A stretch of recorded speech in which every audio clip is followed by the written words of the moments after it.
Chapter 1. Uncle Ralph. I can understand a broken neck or a broken leg, but not a broken heart. Mr. Ralph Nickleby closed the thick book that contained the names of all the people who owed him money. His money-lending business was doing well, he thought with a satisfied smile. Life had never been better. It was true that he had never married, he had no friends, and he was unpopular with his neighbours. But he did not care. People admired him because he was rich, and that was good enough for him. In his world, money was the only thing that mattered. While Mr. Nickleby was congratulating himself on his own success, there was a knock at the door. A tall, middle-aged man with strange, wild eyes walked into the room. It was Newman Noggs, Mr. Nickleby's clerk. "What do you want, Newman?" Mr. Nickleby said, annoyed by his interruption. "I have a letter for you," the clerk replied, one eye looking at his employer, the other looking out of the window. "Well, bring it here, man," Mr. Nickleby said impatiently. Newman took the letter carefully out of his badly fitting suit, carried it slowly across the room, and gave it to his employer. Mr. Nickleby read it quickly. "My brother's dead," he said. "That was sudden." He stood up, walked across to the window, and stared thoughtfully through its dirty glass into the smoke-blackened yard behind his house. "Children alive?" Noggs asked. "Unfortunately for me, yes," Mr. Nickleby said. "Both of them. And the mother, too. No money, and now they expect me to take care of them. They're all in London now, waiting for my help. What do I care about them? I never met them." Noggs looked at his employer's back with a strange expression on his face. It was not exactly a smile, but it was not a look of sadness either. Nobody could ever understand the expressions on Newman Noggs's face. "Get me my coat and gloves, Newman," Mr. Nickleby suddenly decided, turning away from the window. "I have a visit to make." Mr. Nickleby walked quickly to the Strand, one of the busiest streets in London. He knocked several times on the door of a small house and waited. The door was finally opened by a servant girl. "Is Mrs. Nickleby at home?" he demanded. "You mean Miss Nickleby?" the girl replied. "No, I mean Mrs. Nickleby." "Show the gentleman up, Hannah," a voice called from inside the house. Mr. Nickleby walked straight past the servant girl into the hall of the house and quickly up the stairs. On the first floor, he met a small, bird-like middle-aged woman wearing black gloves and a yellow cloth tied around her head. "My name's Miss Nickleby," the woman said with a friendly smile. "I'm an artist. Would you like me to paint your picture for you? You have a wonderfully serious face, such strong eyes." "I'm not here for a painting, madam," Mr. Nickleby replied impatiently. "I'm looking for a Mrs. Nickleby. Is she here?" "A lady from the country and her 2 children have rented a room on the 2nd floor," the woman said. "She's a widow." "A poor widow?" "I'm afraid so." "That's her," Mr. Nickleby sighed. The servant girl led him upstairs and into a small room. When he entered, a woman wearing a long black dress rose from her chair. A beautiful girl of about 17 moved across the room to take her arm. A young man, 2 or 3 years older than his sister, stepped forwards and greeted Ralph as his uncle. "You are Nicholas, I suppose," Ralph said. "That is my name, sir," the young man smiled. Ralph did not return his nephew's smile, but turned immediately to Mrs. Nickleby. "Well, madam, how are you?" he said. You must be brave in your sadness. I always am. This is no ordinary sadness, Mrs. Nickleby said, putting her handkerchief to her eyes. I disagree, Ralph said, calmly unbuttoning his coat. Husbands die every day, ma'am, and wives too. And brothers also, sir, Nicholas said, already beginning to dislike his uncle. Yes, sir, and dogs and cats, Ralph replied, sitting down. You didn't say in your letter how my brother died, ma'am. Nobody knows, Mrs. Nickleby said, her eyes filled with tears. We believe that he died of a broken heart. Impossible, Ralph said angrily. I can understand a broken neck or a broken leg, but not a broken heart. It is an excuse for people who want to escape their debts. Some people, I believe, have no hearts to break, said Nicholas quietly. Ralph turned round in his chair and looked at his nephew with scorn. How old is this boy? He demanded. Nicholas is nearly 19, said the widow. 19, eh? Said Ralph. And do you have a job? Not yet, Nicholas answered proudly. But I'll find one. You'd better, Ralph said, staring at him with cold grey eyes.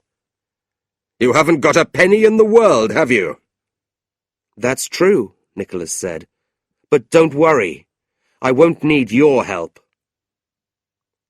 Nicholas's mother begged the emotional young man to control himself and asked Ralph to forgive her son for his rudeness. Ralph gave Nicholas another scornful smile, then turned to Mrs. Nickleby again.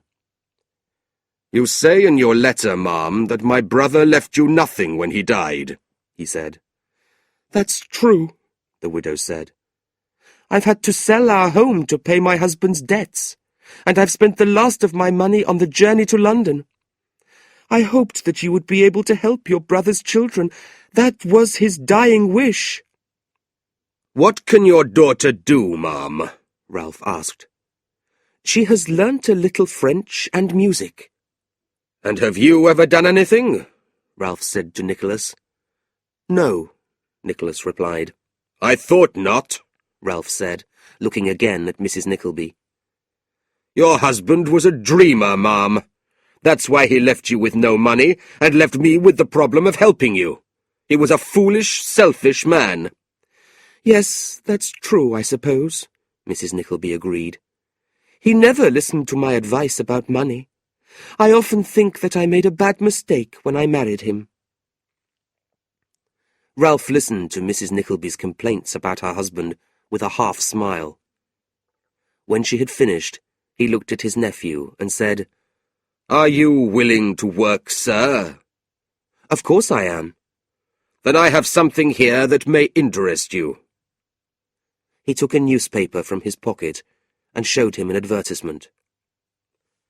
Mr. Wackford Squeers's School for Boys, Dotheboys Hall, near Greta Bridge in Yorkshire, needs an assistant. He will be paid £5 a year. Mr. Squeers is staying in London at the Saracen's Head Hotel, Snow Hill. £5 a year isn't much, Kate complained, and Yorkshire is so far away. Be quiet, dear, Mrs. Nickleby told her. I'm sure your uncle knows best. And if I get this job, Nicholas wanted to know, what will happen to my mother and sister? I will take care of them, Ralph promised. I will find your sister a job with a dressmaker that I know, but only if you take this job. Do you understand? Then I agree, Nicholas said, forgetting his anger of minutes earlier and shaking his uncle's hand. I'll take the job, if Mr. Squeers will have me. He will accept you. I can promise you that, Ralph said. Now, get your hat and coat, young man. We must go to the Saracen's Head immediately.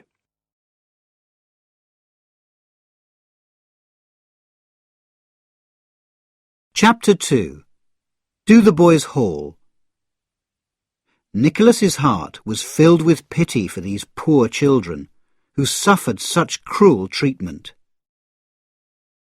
Wackford Squeers was a strange-looking man with flat, oily hair. His black jacket was much too big for him, and his trousers were much too short. But the strangest thing about him was his face. He only had one eye, which looked like a dirty window. When he smiled, it seemed to shine with a frightening green light. At first, Mr. Squeers was unwilling to accept Nicholas as his assistant because he was too young and had not been to college. But after a few quiet words with the boy's uncle, he offered Nicholas the job.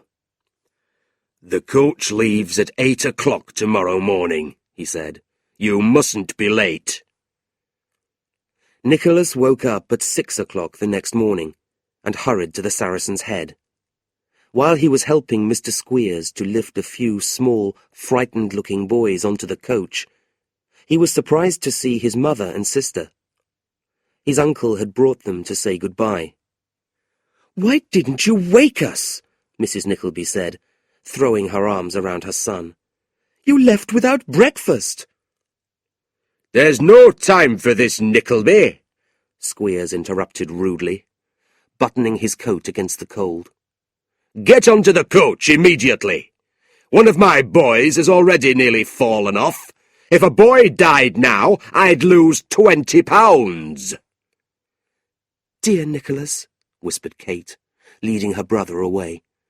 "What kind of place are you going to?" "I don't know, Kate," Nicholas replied, pressing his sister's hand. "I suppose the people in Yorkshire are rougher than people in London." "He's a nasty little man. He's so rude." "But he's my employer," Nicholas reminded her. Nicholas kissed his tearful sister and mother and shook his uncle's hand. Then he jumped up into his seat on the coach. However, as he was waving goodbye, an odd thing happened. Somebody started pulling softly at his leg. He looked down and saw a tall, thin man with strange, wild eyes. "What's this?" Nicholas asked, when the man pushed a dirty letter into his hand. "You don't know me," the man whispered nervously, "but I work for your uncle. Take it and read it." Before Nicholas could say another word, the man had gone. The journey to Yorkshire was long and uncomfortable. It snowed heavily on the way, and everybody felt cold and hungry. At 6 o'clock the next evening, they finally arrived at Greta Bridge. Mr. Squeers and Nicholas took the boys off the coach and put them into a small cart. "Is it much further to Dotheboys Hall, sir?" Nicholas asked Squeers when the cart had left Greta Bridge. "About 3 miles, Squeers replied. "But we don't call it a hall up here, only in London, because it sounds better." Squeers laughed to himself, and Nicholas stared into the darkness until they reached Dotheboys Hall. Then he understood. The hall was just a long, low, cold-looking house with a few old farm buildings behind it. While Nicholas sat in the cart with the boys, Squeers jumped down and shouted for someone to open the gate. Several minutes later, a tall boy in old, thin clothes ran out of the house. "Why did you take so long, Smike?" Squeers shouted. "Sorry, sir, but I fell asleep by the fire." "Fire? What fire?" the schoolmaster demanded angrily. "Mrs. Squeers said that I could sit by the fire in the kitchen to keep warm." "Mrs. Squeers is a fool," Squeers replied. "You'd stay awake better in the cold." The boy called Smike opened the gate, looking nervously at Squeers. A few minutes later, Nicholas was standing outside the door with the boys and the luggage. He stared up at the cold-looking house with its dark windows and sighed. He was a long way from his home and family, and he had never felt so lonely.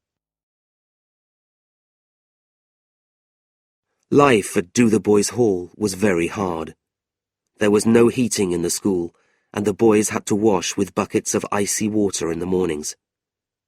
They wore the same clothes every day, and they were always hungry.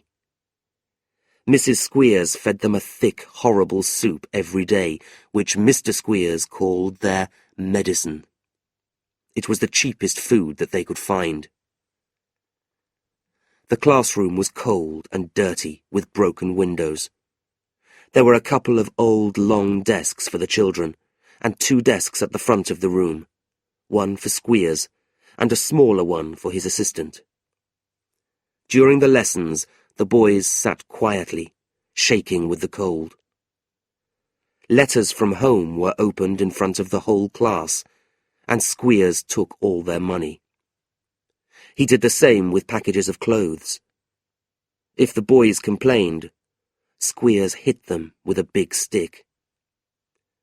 Nicholas watched this happen with tears of anger in his eyes, but he felt powerless to do anything. Squeers gave to his son, young Wackford, all the clothes that he stole from the boys. He, of course, was the only boy in the school who was never cold and hungry. He was also as nasty as his father. His favourite activity was kicking the other boys and making them cry. If they tried to defend themselves, young Wackford reported them to his father, and they were cruelly punished. Nicholas's heart was filled with pity for these poor children, who suffered such cruel treatment. All the beauty of innocence had disappeared from their pale, thin faces. He never heard them laughing, and there was no hope in their dull, empty eyes. He was especially sorry for the boy called Smike. He was older than the other boys, about 18 or 19 years old. He was tall for his age, but wore children's clothes that were much too short for him. He did not have lessons, but was made to do all the hard, dirty jobs around the school. If he did something wrong, Mr. Squeers beat him and shouted at him. Smike had been left at the school many years earlier by parents who did not want him. However, Squeers still received money for him from somewhere. He kept him at the school because he was useful. One evening, Nicholas sat on his hard wooden bed in the crowded, unheated room that he shared with several other boys. He was thinking sadly of home, when suddenly he remembered the letter which the man with wild eyes had given him. He took it out of his pocket and read, "My dear young man, I know the world. Your father did not, and you do not either. If you knew the world, you would not go on this journey. If you ever want help in London, don't be angry. Go to the Crown Hotel in Golden Square. They will give you my address. You can come at night. Many years ago, people were not ashamed to know me. Now things are different, but that is not important. There is no future. Newman Noggs."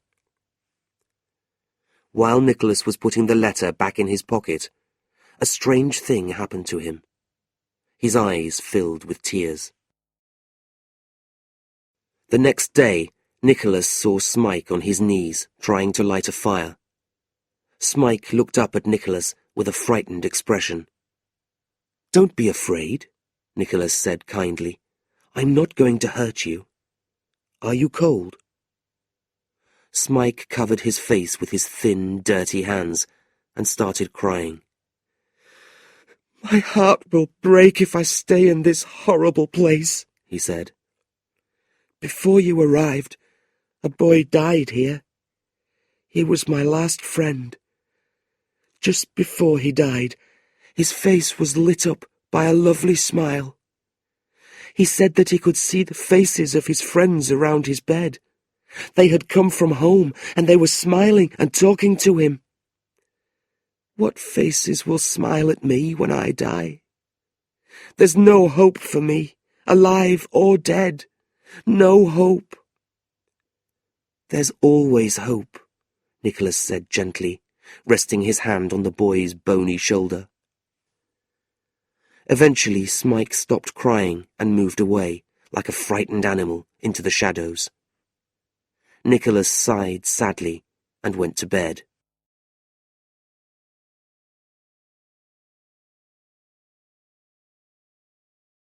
Chapter 3. Fanny Squeers. When did he ask you to marry him? Oh, he hasn't asked me yet, Fanny said. Wackford Squeers had a 22-year-old daughter, Fanny, who was short and ugly like her father. One evening she was having dinner with her parents while they were discussing Nicholas. Fanny had never met Nicholas because she was staying with her friend Tilda when he arrived. She therefore listened to her parents' conversation with interest. When she heard her father say that he was the son of a gentleman, she became very interested. Later that night, she asked her servant about the new teacher. She heard that he had beautiful dark eyes, long straight legs, and a sweet smile. She decided that she wanted to meet this interesting young man as soon as possible. The next day, she went into the schoolroom, pretending that she needed a pen. When she saw Nicholas, her face went red. "I'm sorry," she said. "I thought my father was here. Oh, how embarrassing." "Mr. Squeers is out," Nicholas explained politely. "Could you lend me a pen?" the young lady asked, looking shyly at her feet. "He does have a beautiful smile," she thought, giving him a secret sideways look. Nicholas gave her a pen, and Fanny left the classroom. Outside the door, she held the pen to her heart. "I've never seen such wonderful legs," she sighed, walking away in a dream. Minutes later, she put on her hat and coat and hurried out of the school. "I have to tell Tilda about him," she thought. Fanny was jealous of Tilda Price, who was 5 years younger than her. A week earlier, a farmer, John Browdy, had asked Tilda to marry him. "Now I can tell her that I'm going to get married too," Fanny thought. Tilda was surprised when she heard Fanny's news.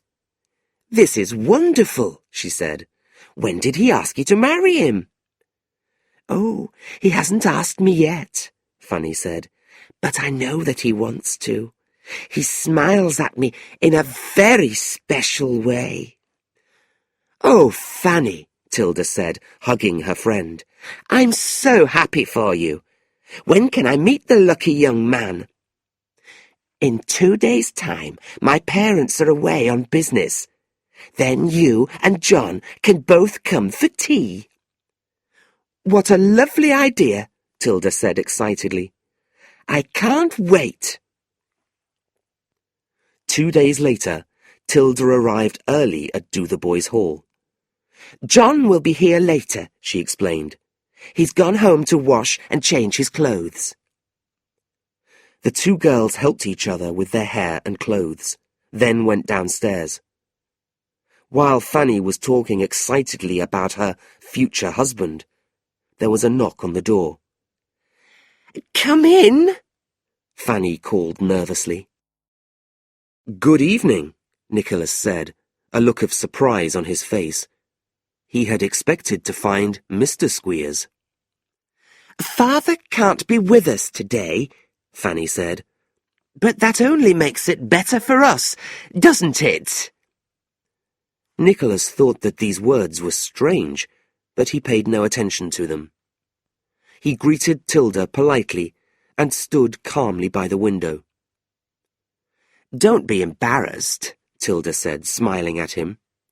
"I don't mind what you two do in front of me. You can pretend that I'm not here." "Tilda!" Fanny said, her face going red. The two girls started laughing.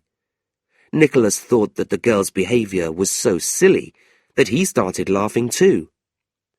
Soon the three of them were sitting happily at the table, eating bread and butter and drinking tea. 10 minutes later, John Browdy arrived. He was a big, strong man, but he was not very good at conversation. He seemed happy just to eat bread and butter. When the plates were empty, John stared at Nicholas and said, "You're a lucky man to have bread and butter here." "What do you mean, sir?" Nicholas replied. "The last teacher nearly died of hunger," John laughed. "Mr. Squeers doesn't like spending money." Nicholas went red with anger, and he told Mr. Browdy to apologize for his rudeness in front of Mr. Squeers's daughter. Tilda was angry too. "If you say another word, John," she said, "I'll never speak to you again." Then she turned to Nicholas and whispered, "John and I will go into the kitchen. We'll leave you two alone for a few minutes." "Why do you want to do that?" Nicholas asked, confused. "Mr. Nickleby, I'm shocked. Look at poor Miss Squeers. She was so excited about today, and she's dressed so prettily because of you." "Because of me? Why?" Tilda looked at Nicholas with a strange smile. "Does this handsome man think that I'm more beautiful than Fanny?" she thought. "Perhaps he doesn't want to marry her now." "Let's have a game of cards," she said suddenly. "There are only 4 of us, Tilda," Fanny said, looking at Nicholas out of the corner of her eye. "We'd better play with partners, hadn't we? 2 against 2. "What do you think, Mr. Nickleby?" Tilda asked. "I'll be happy to be your partner, Miss Price," Nicholas replied. "Mr. Browdy," Fanny said, looking at Tilda angrily, "will you be my partner?" John Browdy agreed, although he could not understand why Fanny seemed so upset. "We're going to win everything," Nicholas said cheerfully after he and Tilda had won the first game. "I think Tilda has already won something that you didn't expect. Haven't you, dear?" Fanny said nastily. "Only a game of cards, my dear," Tilda replied, pretending not to understand. She was enjoying Fanny's jealousy. "How boring you are tonight," Fanny said with a bitter smile. "Not at all," Tilda replied. "I'm in an excellent mood. I was thinking that you seemed unusually boring tonight." "Me?" Fanny cried, biting her lip and shaking jealously. "And your hair's beginning to look untidy," Tilda said. The two friends' argument became worse and worse. Finally, Fanny started crying. "Tilda, I hate you," she shouted. "I feel the same way about you," Tilda said. John Browdy hit the table hard with his enormous hand. "I've had enough," he shouted. "I'm going home." "Me too," Tilda said, standing up and putting on her hat. She hurried out of the room, followed by John Browdy. Nicholas looked at Fanny. He was unsure of what to do. Fanny was crying into her handkerchief, shouting things at the closed door. After a few minutes, he quietly left the room. "In a horrible place like this, I need all the friends I can get," he said to himself. "But instead, I only seem to make enemies. What have I done?" With these unhappy thoughts, he climbed into his dirty, cold bed. But as he lay awake, listening to the other boys in their beds, crying with cold and hunger, he soon forgot his own problems. "Why do places as terrible as this exist?" he thought angrily. "These poor children are treated worse than animals. Why do their families send them here?"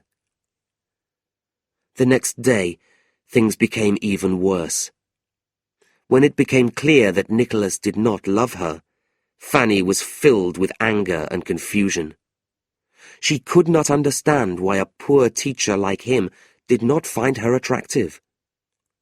In addition to this, he had embarrassed her in front of her friend. This showed that Nicholas was not grateful to her father for giving him a job. Well, she thought, he has an enemy instead of a friend. I'm going to make life very difficult for him. She noticed that Smike seemed to like Nicholas a lot. He followed the young teacher everywhere and was happy just to be near him. Fanny complained about this to her father, who began to treat Smike even more roughly than before. One January morning, Smike disappeared.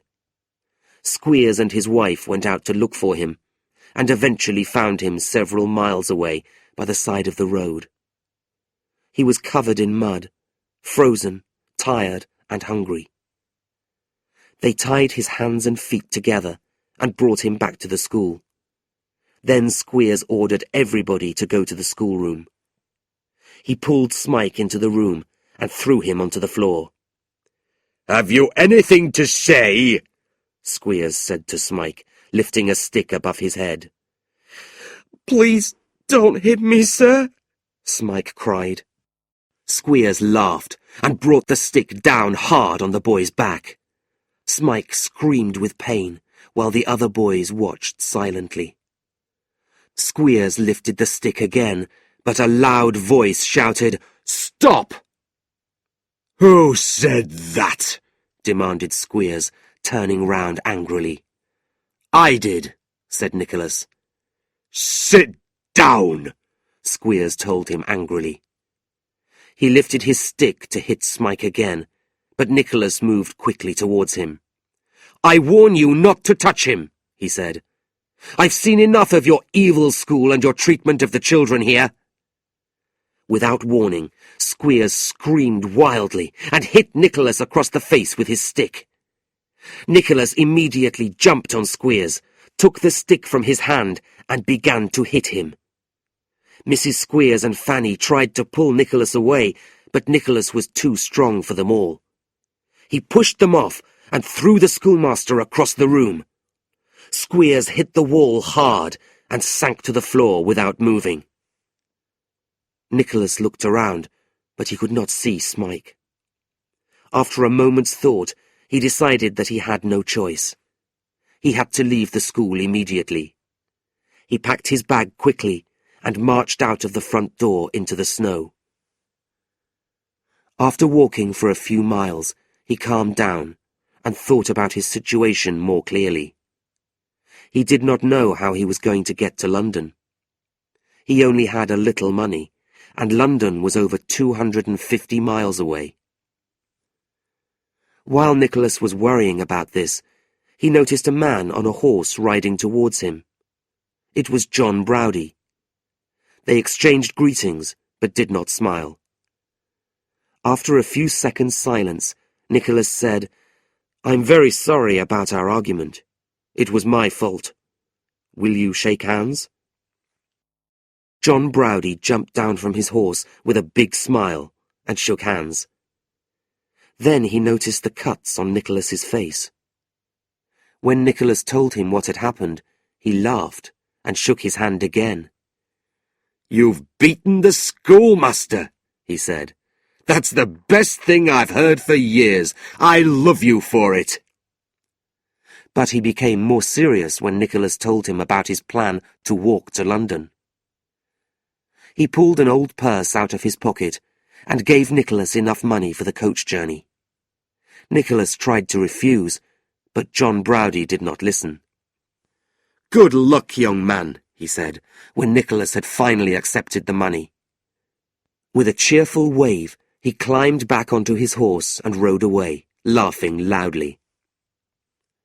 Nicholas continued his journey, but he did not travel far that afternoon. It was nearly dark, and there had been a heavy fall of snow. So he went into an empty farmhouse and fell asleep. When he woke up the next morning, he saw a dark shape sitting in front of him. It was Smike. "What are you doing here?" Nicholas asked with surprise. "I want to go with you," the boy replied. "You're the only friend I have. Please take me with you." "I'm as poor and lonely as you are," Nicholas said. "How can I help you?" "Please," the boy begged. "I'll be your servant.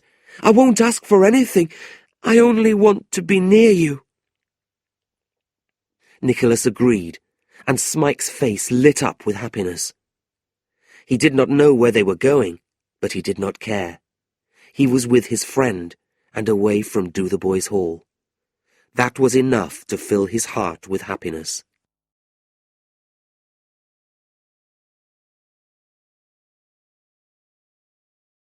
Chapter 4. Return to London.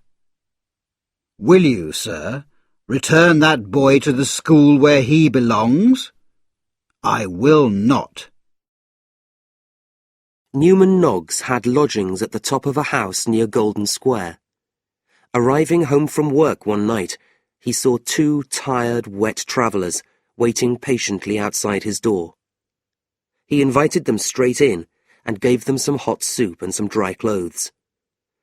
"I read your letter," Nicholas explained as the three of them sat around the fire. "I got your address from the Crown Hotel, as you suggested. Tell me, how are my mother and sister?" "Well, your uncle is letting them live in an empty old house that belongs to him. It's near the river, and it was in a terrible condition when they first moved in. It was smelly and dirty, with rats everywhere." A strange expression crossed his face when he said this. Nicholas did not know whether Newman felt amused or sickened. "But your mother and sister have cleaned a couple of rooms and made them quite comfortable," Newman continued, noticing the anxious look on Nicholas's face. "And they don't have to pay any rent." Nicholas looked relieved. "I wanted to come here before visiting them," he explained. "I didn't want to cause them any unnecessary problems." He then described his recent adventures at Dotheboys Hall. When he had finished, Newman looked at him seriously. "My dear young man," he said, "you'll never make progress in the world if you behave like that. But I'm proud of you." "Has my uncle heard about it yet?" Nicholas asked. Newman opened and shut his mouth several times, but did not say anything. "I must know the bad news sooner or later," Nicholas said. "Please, tell me now." Newman rose from his chair and took a piece of paper from a drawer. It was a copy of a letter which Ralph had received from Fanny Squeers 2 days earlier. In it, she described how Nicholas had attacked her father, stolen a valuable ring, and run away with Smike. "An evil, ungrateful boy!" "She's lying," Nicholas said angrily. "I must find my uncle and tell him what really happened." "Your uncle's out of town," Newman replied. "He won't be back for 3 days. He won't answer this letter before he returns. Don't worry, nobody else knows about it." "Are you sure? Not even my mother and sister?" "Then I must go and see them." "No, you mustn't," Newman said. "Speak to your uncle when he returns."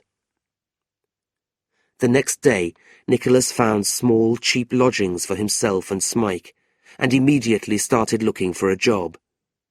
He went to a small but busy job agency near Oxford Street in the centre of London, where he was offered work as a French teacher for the daughters of a local businessman. Nicholas accepted the job happily. As he was walking out, a girl of about 18 years old came in from the street. He stood to one side as she shyly walked past him. She was so beautiful that he stood and watched her for a long time. He had never seen such a lovely, innocent face, although there was something sad about her soft blue eyes. Eventually, he turned away and walked home, unable to stop thinking about her. 2 days later, Nicholas went to visit his uncle, who had just returned to London. His uncle was not at home, so he went instead to see Miss Nickleby. "Mr. Nicholas," Miss La Creevy cried happily when she saw him at her door. "Come in. You must join me for breakfast. You look so thin, and your face is so pale." While they were having breakfast, Miss La Creevy asked him why he had returned to London. Nicholas explained to her what had happened. Then he said, "I came here because I want to see my uncle. I have to persuade him that I'm not a thief. I went to his house this morning, but he wasn't at home. I must see him before he tells my mother and sister these lies about me. Perhaps you can help me." "How can I do that?" Miss La Creevy asked, looking worried. "My mother and sister don't know that I've returned from Yorkshire. Could you show me where they live? I want to see them before my uncle does." Miss La Creevy took him straight to the house by the river, and Nicholas was shocked when he saw it. Its windows were covered with mud, and its walls were wet and dirty. It had probably been empty for many years. Miss La Creevy led him through the door, across a dark, smelly hall, and up some stairs. She stopped outside a freshly painted door. "This is it," she said. "Your mother and I have worked very hard to make this as comfortable as possible." However, as she was going to knock on the door, she stopped. There was the sound of a man's deep voice from inside the room. Ralph Nickleby had arrived before them. He was telling Mrs. Nickleby and Kate about Nicholas, and they were both crying. "It's impossible," Kate said. "Nicholas isn't a thief. Mother, how can you sit and listen to such things?"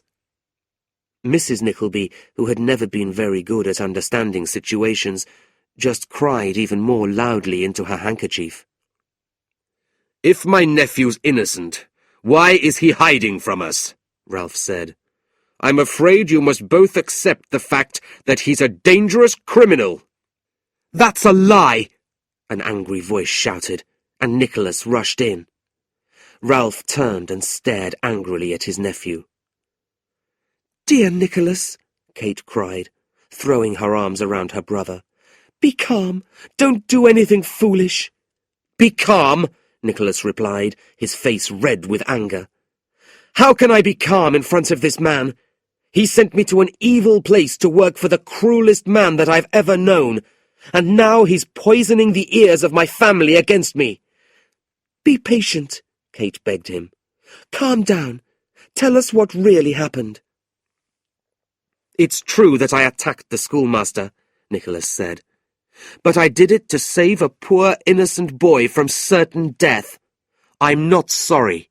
I'd do the same again if I had the chance." "Do you hear this?" Ralph said, turning to Mrs. Nickleby. "Your son isn't even sorry." "Oh, dear," cried Mrs. Nickleby. "I don't know what to think." "But I'm not a thief," Nicholas continued, staring proudly at his uncle. "I found a ring in my pocket after I'd left that horrible school. It was a cheap ring. I believe that Mrs. Squeers put it there to make me look like a thief. I sent it back to the school immediately." "And what about the boy Smike?" Kate asked. "Is it true that you ran away with him?" "Yes. He's the boy that I saved from the schoolmaster. He's suffered years of cruel treatment at that school. He wanted to come with me, and he's with me now." "So, everything is true," Ralph said. "You don't deny it. Will you, sir, return that boy to the school where he belongs?" "I will not." "You refuse?" said Ralph. "Then you must listen to me." "Why? I will not listen to any more of your lies." "Then I will speak to your mother. She understands the real world. Mom, I tried to help you by finding your son honest work, but he is a lazy, selfish, ungrateful boy.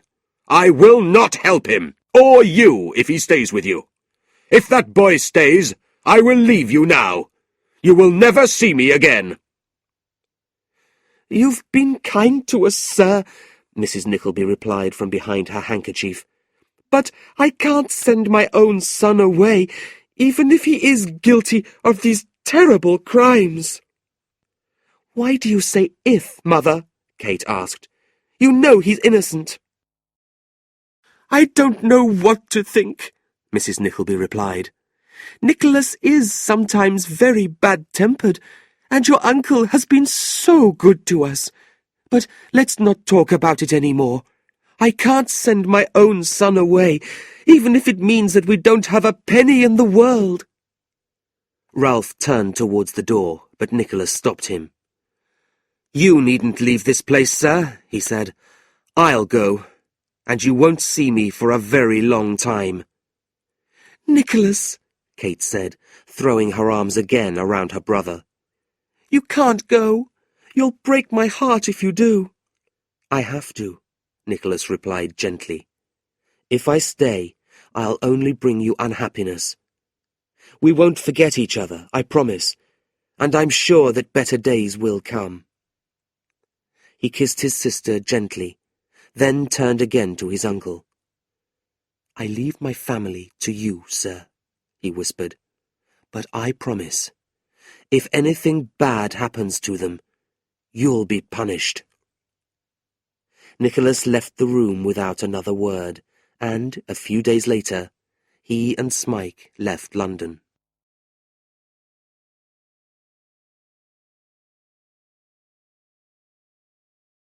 Chapter 5. Sir Mulberry Hawk. "Let me go immediately, sir," Kate whispered angrily. "My dear girl, why do you pretend to dislike me so much?" Soon after Nicholas had left London, Kate lost her job at the dressmaker's. Her mother looked through the newspapers and quickly found an interesting advertisement. A woman called Mrs. Wititterly was looking for a companion. Although Kate did not really want the job, she was too tired and upset by recent events to argue. She went with her mother for an interview with Mrs. Wititterly. Mrs. Wititterly, a nervous, ill-looking woman, lived in a large house near Sloane Square, a very expensive part of London. Kate's gentleness and intelligence pleased her, and she offered Kate the job as her companion. Mrs. Nickleby was very excited. "Mrs. Wititterly looks very ill," she thought. "Perhaps she'll die soon, and Mr. Wititterly, a fine-looking gentleman, will fall in love with Kate.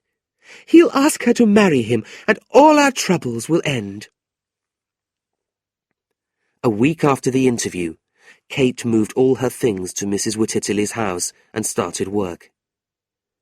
Ralph Nickleby had a very important business customer, Sir Mulberry Hawk, an ugly old man with lots of money who had met Kate once at dinner at Ralph's house. Unfortunately for Kate, this horrible old man had liked her a lot. He had sat next to her at dinner and had embarrassed her all evening with his rude jokes and horrible wet-lipped smiles. She had been so upset by his impolite behaviour that she had left the table. After dinner, Sir Mulberry had told Ralph that he wanted to meet Kate again. He asked Ralph to help him, and Ralph agreed immediately, thinking that this would be good for his business. He arranged for Sir Mulberry to meet Mrs. Nickleby at his office. Mrs. Nickleby liked Sir Mulberry because he said so many nice things about her and her daughter. "Such a beautiful, intelligent girl," he said. "But I'm not surprised. She has such a beautiful, intelligent mother." Mrs. Nickleby smiled proudly and let Sir Mulberry walk home with her. When he had said goodbye, she closed her eyes with excitement. "I don't believe it," she thought. "Such a fine gentleman. He will be an even better husband for Kate than Mr. Wititterly." One evening, Sir Mulberry invited Mrs. Nickleby to the theatre with him. She put on her best clothes and sat with him in the most expensive seats. Sir Mulberry was a drunk, but Mrs. Nickleby did not care. She felt proud to be with such a well-dressed gentleman, especially as he was so interested in her daughter. He was telling her for the 20th time how beautiful Kate was, when suddenly he stopped. "Listen," he said. "Some people have come into the next seats. I'm sure I recognize one of the voices." Mrs. Nickleby listened and opened her mouth with surprise. She bent forwards and looked around the curtain between the seats. "Kate," she said, "what a lovely surprise!" "Mother," Kate replied, equally surprised, "what are you doing here?" Then she noticed a man sitting in the shadows behind her mother. He was smiling at Kate and kissing the back of his hand. "Who is that man with you?" Kate whispered. "You'll never guess," replied Mrs. Nickleby loudly, so that Mrs. Wititterly could hear. "This is Sir Mulberry Hawk." Kate remembered the horrible old man from her uncle's dinner party, and her face went pale. However, Mrs. Nickleby mistook the strange look on her daughter's face for shyness, the shyness of love. Mrs. Wititterly was as excited as Mrs. Nickleby, because Sir Mulberry Hawk was such an important gentleman. She told her husband to invite Sir Mulberry and Mrs. Nickleby to sit with them. "Dear Kate," said Mrs. Nickleby, kissing her daughter, "how ill you looked a moment ago. You frightened me." "It was nothing, Mother," Kate replied, but it was too late to explain her true feelings to her.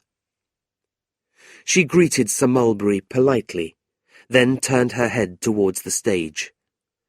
Sir Mulberry sat behind her all evening, and she could not enjoy the play. When the play had finished, Sir Mulberry took her arm. Kate tried to escape and walk away, but Sir Mulberry pulled her back. "Don't hurry," he said. "Let me go immediately, sir," Kate whispered angrily.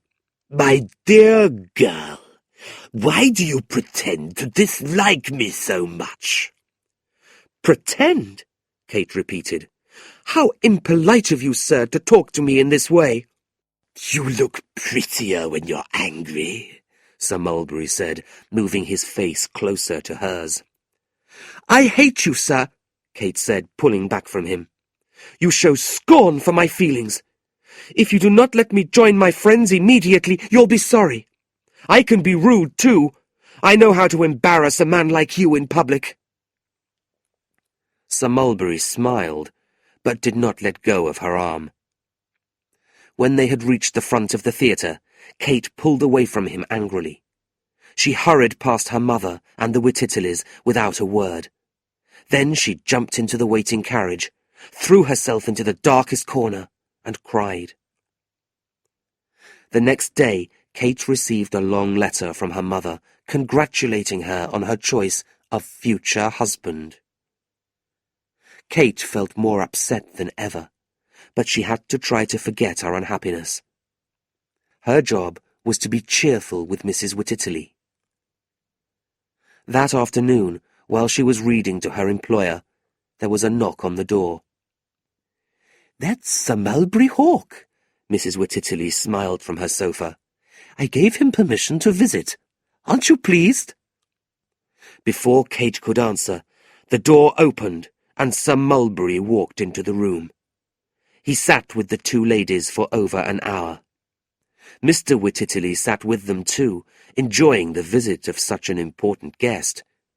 But Kate refused to be friendly. Sir Mulberry seemed to find Kate's unfriendliness attractive, and he visited the house every day for the next 2 weeks. However, as his feelings for Kate became clearer, there was a change in Mrs. Wititterly's behaviour. Jealous of the attention that he gave to Kate, she became less friendly towards her. Poor Kate had never been so sad. She already had to suffer Sir Mulberry Hawk's visits every afternoon. Now she had to suffer Mrs. Wititterly's increasing coldness towards her, too. Eventually the two women had a big argument, and Kate hurried to her uncle's house. Ralph Nickleby was counting money in his office when his niece arrived. He quickly hid the money, put an empty purse on his desk, and told Newman Noggs to show her in. "Well, my dear, what's the matter now?" he asked. Her eyes shone with anger as she told him about Sir Mulberry. "He's such a rude, unpleasant man," she said. "Mother thinks that he's a gentleman, but she's wrong. Why did you allow him to meet me in this way?" Something about her proud expression reminded Ralph of Nicholas. "There is some of that boy's blood in you, I see," he said.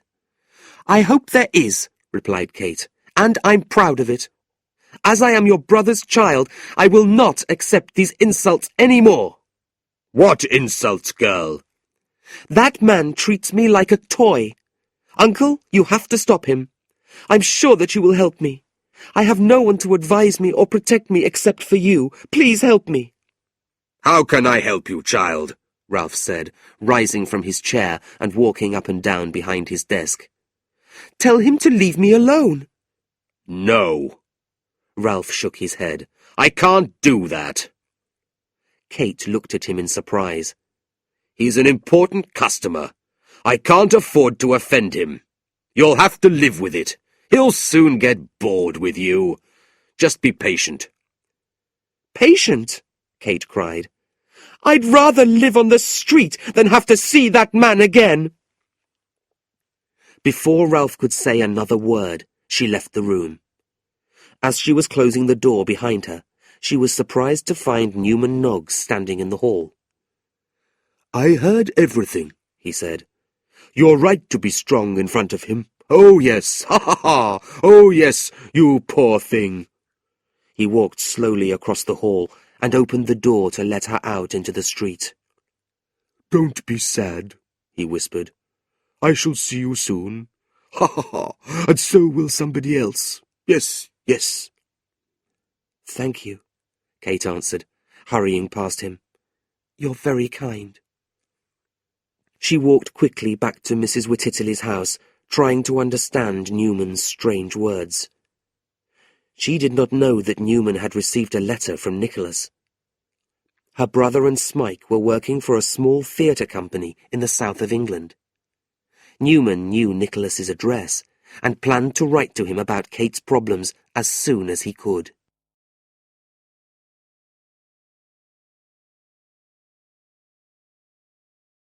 Chapter 6. Nicholas fights back. Nicholas's anger was greater than his pain, and he threw himself at Sir Mulberry. When Nicholas received Newman's letter, he and Smike returned to London immediately. They went straight to Newman's lodgings, but the clerk was not at home. Nicholas left Smike to wait for him, and went to see Miss Nickleby, who was not at home either. After thinking for a moment, he decided to see his mother. A servant girl told him that Mrs. Nickleby was at the theatre for the evening. She also told him that his sister now lived at a different address. Nicholas walked anxiously along the streets, wondering what to do. Feeling hungry, he stopped outside a handsome hotel. An expensive place, he thought, but a glass of wine and a piece of cake will not cost too much. He went into the hotel and entered the coffee room. It was empty except for a noisy group of 4 gentlemen at one table. Nicholas sat down at a table near the fire, ordered some wine and cake, and began to read a newspaper. Suddenly, he heard one of the men at the other table say his sister's name, and looked up from his paper with surprise. "Little Kate Nickleby," the other 3 men said, lifting their glasses. The 4 men drank their wine, put their empty glasses on the table, and started laughing. Nicholas's face burned with anger, but he did not move. "She's a clever little thing," the first man said. "She pretends that she doesn't like me, but she's only playing a game. She's like her uncle." "Perhaps her mother is jealous," another man said. "She's locked her daughter up. That's why you can't see her." "That's no problem," the first man said. "I can do anything with the old lady. She'll believe anything I tell her." The four men started laughing again. Nicholas rose angrily and walked across to their table. "I'd like to speak to you, sir," he said, staring at the man who had spoken last. "With me, sir?" Sir Mulberry Hawk replied, looking at Nicholas with drunken scorn. "With you, sir, in private," Nicholas replied quietly. "A mysterious stranger!" Sir Mulberry laughed, lifting his wine-glass to his thick, ugly lips and looking round at his friends. "Do you refuse to speak to me?" Nicholas said. "Tell me what you want, or go away," Sir Mulberry answered, drinking more wine. Nicholas took a card from his pocket and threw it on the table. "There, sir," he said. "You will know what I want when you see my name." Sir Mulberry read the name on the card, threw it back onto the table, and continued drinking. "Your name and address, sir," Nicholas said quietly, shaking with anger. "I shall give you neither," replied Sir Mulberry. "If you are not a gentleman, sir, perhaps one of your friends is. Can anybody give me this man's name and address?" There was silence around the table. "I am the brother of the young lady who has been the subject of conversation at this table," Nicholas said. "This man is a lying coward. If no one will tell me his name or address, I can easily discover it." Sir Mulberry looked at Nicholas with scorn, then said to his friends, "Let him talk until midnight if he wants. I have nothing serious to say to a boy of his low class." The four men continued laughing and drinking, so Nicholas returned to his table and waited. Eventually, 3 of the men went home, leaving Sir Mulberry alone in the room with Nicholas.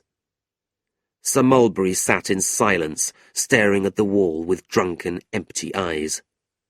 Nicholas watched and waited, but said nothing. At last Sir Mulberry gave Nicholas another long, scornful look, and rose slowly to his feet. With the waiter's help, he put on his gloves, hat, and coat. Then he walked outside. Nicholas followed him into the street. "Will you tell me who you are?" he said again. "No." "I shall hold on to your carriage if you don't tell me." "I shall tell my driver to hit you if you do." "You're an evil man." "And what are you?" "I'm the son of a country gentleman," Nicholas replied. "I'm the same as you in birth and background, and better than you in everything else. I tell you again, Miss Nickleby is my sister. Will you or will you not tell me who you are?" "I'd tell a real gentleman, but not a boy like you. Get out of my way, dog!" Sir Mulberry pushed him to one side and got into his carriage. Nicholas jumped forward and put his hands on the door. "I will not let you leave until you—" Before he could finish his sentence, Sir Mulberry lifted his stick and hit him hard on the side of the head. Nicholas's anger was greater than his pain, and he threw himself at Sir Mulberry. In the fight that followed, he managed to take hold of the stick and hit Sir Mulberry across the face with its heavy handle. Sir Mulberry fell back into the carriage, and Nicholas fell to the ground. Frightened by the fighting, the horse ran off wildly down the street, pulling the carriage behind it. Nicholas felt sick, but he rose painfully to his feet. There was loud shouting all around him as the driver and other men ran after the carriage.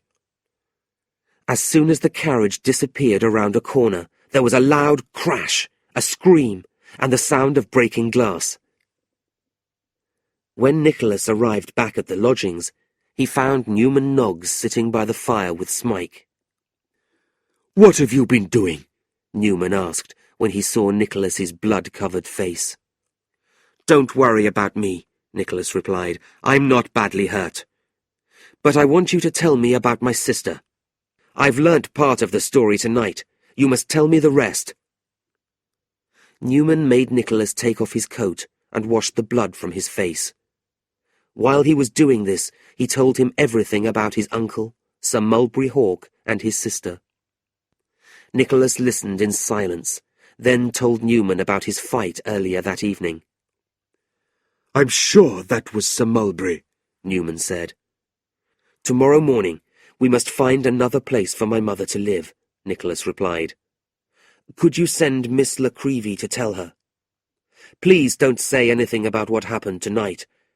I also want you to deliver a short letter to my uncle. Early the next morning, Nicholas went to see his sister at Mrs. Wititterly's house. Brother and sister immediately fell into each other's arms. I've been so unhappy, dear brother, Kate cried. Don't leave me here, or I shall die of a broken heart. I'll never leave you anywhere again, Nicholas promised. Apologizing quickly to the Wititterlys, he hurried with his sister to their mother's house by the river. Miss Nickleby has told me everything, Mrs. Nickleby sighed when they arrived. But I still don't understand. Is Sir Mulberry such a bad man? Why don't you speak to your uncle? Perhaps there has been some mistake. My dear mother, Nicholas replied, the time for talking has gone. After the terrible things that he has done, you must throw him out of your life. We do not owe him anything except our scorn. You must leave this house at once. We can stay in our old place at Miss Nickleby until I can make other arrangements. Everything is ready for you, Miss Nickleby said. You'll all be very welcome. But I've just spent 18 pence on painting the ceiling, Mrs. Nickleby complained, and started crying. While Miss Nickleby looked after their mother, Nicholas and Kate carried the furniture into a waiting cart. After the three women had finally left, Nicholas hurried to meet Newman. He gave him a letter for his uncle and the key to the house. When you see my mother and sister at Miss Nickleby's, don't say anything about last night, he reminded him. Newman took the letter and key and gave them to Ralph in his office. What's this? Ralph said, picking up the key. It came with the letter. A boy brought them a quarter of an hour ago, Newman lied. Ralph opened the letter and read, I know all about you and your evil plans. Your brother's widow and her daughter refuse any more of your help. They hate you as much as I do. I hope that on your deathbed you will feel ashamed of yourself.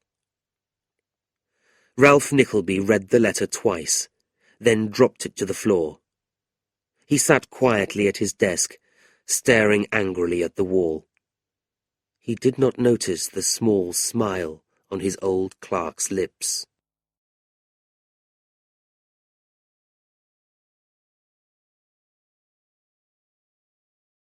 Chapter 7. A Change of Luck. But I am looking for work, Nicholas replied. What? The old man said with surprise. 2 days later, Ralph Nickleby learnt about Nicholas's attack on Sir Mulberry Hawk. He sat in his office and wondered what to do about the boy. While he was thinking, he received an unexpected visit from Wackford Squeers. Squeers had come to London to find more pupils for Dotheboys Hall, and he also wanted to talk to Ralph about his nephew. The two men sat together, planning their revenge.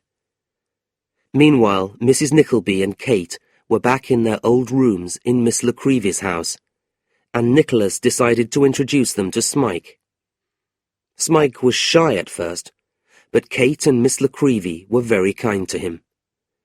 They soon persuaded Mrs. Nickleby, who was unsure of him, to let him stay. The next day, Nicholas returned to the job agency near Oxford Street. Before he went in, he looked at the advertisements in the window. While he was looking, an old gentleman in a blue coat and white hat walked towards the window and stood in the street next to him. Nicholas looked at him out of the corner of his eye. The old gentleman suddenly looked at Nicholas, and Nicholas looked away. "I'm sorry," he said, his face red with embarrassment. "I didn't mean to be rude." "I'm not offended," the man said with a smile. There was something so friendly about the man's smile, his round face, and the warm look in his eyes, that Nicholas spoke again. "There are a lot of jobs here, sir," he said, half smiling. "There are," the man agreed. "I feel so sorry for the people who have to come here." He began to move away, but then noticed Nicholas's expression. "You wanted to say something, young man?" he said. "I was wondering why you were looking at these advertisements," Nicholas replied. "Did you think I was looking for work?" Nicholas shook his head. "Ha ha!" laughed the old gentleman. "A very natural thought, I suppose. I thought the same about you." "But I am looking for work," Nicholas replied. "What?" the old man said with surprise. "A well-behaved, polite young gentleman like you? I don't believe it." Nicholas told him about the death of his father and the unhappy situation of his poor mother and sister. Before he realized it, he had told the kind old man almost everything about his life. He did not, however, say much about his uncle. The old man listened with great attention. When Nicholas had finished his story, he said, "Come along with me. We mustn't lose a minute." The old gentleman took Nicholas across London to a quiet square in East London near the Bank of England, and led him into the oldest, cleanest-looking house in the square. The name Cheeryble Brothers was above the door. Nicholas followed the old gentleman across a large, busy hall that was filled with boxes of cotton and other material. They went across a yard and into another building. Inside this building, which was the counting house, an old, large-faced man with silver glasses was sitting at a desk. "Is my brother in his room, Tim?" asked the old gentleman. "Yes, he is, Mr. Cheeryble," replied the old clerk, looking at Nicholas over the top of his glasses. Mr. Cheeryble led Nicholas into another office. Nicholas couldn't believe his eyes when he saw Mr. Cheeryble's brother. The two gentlemen looked exactly the same.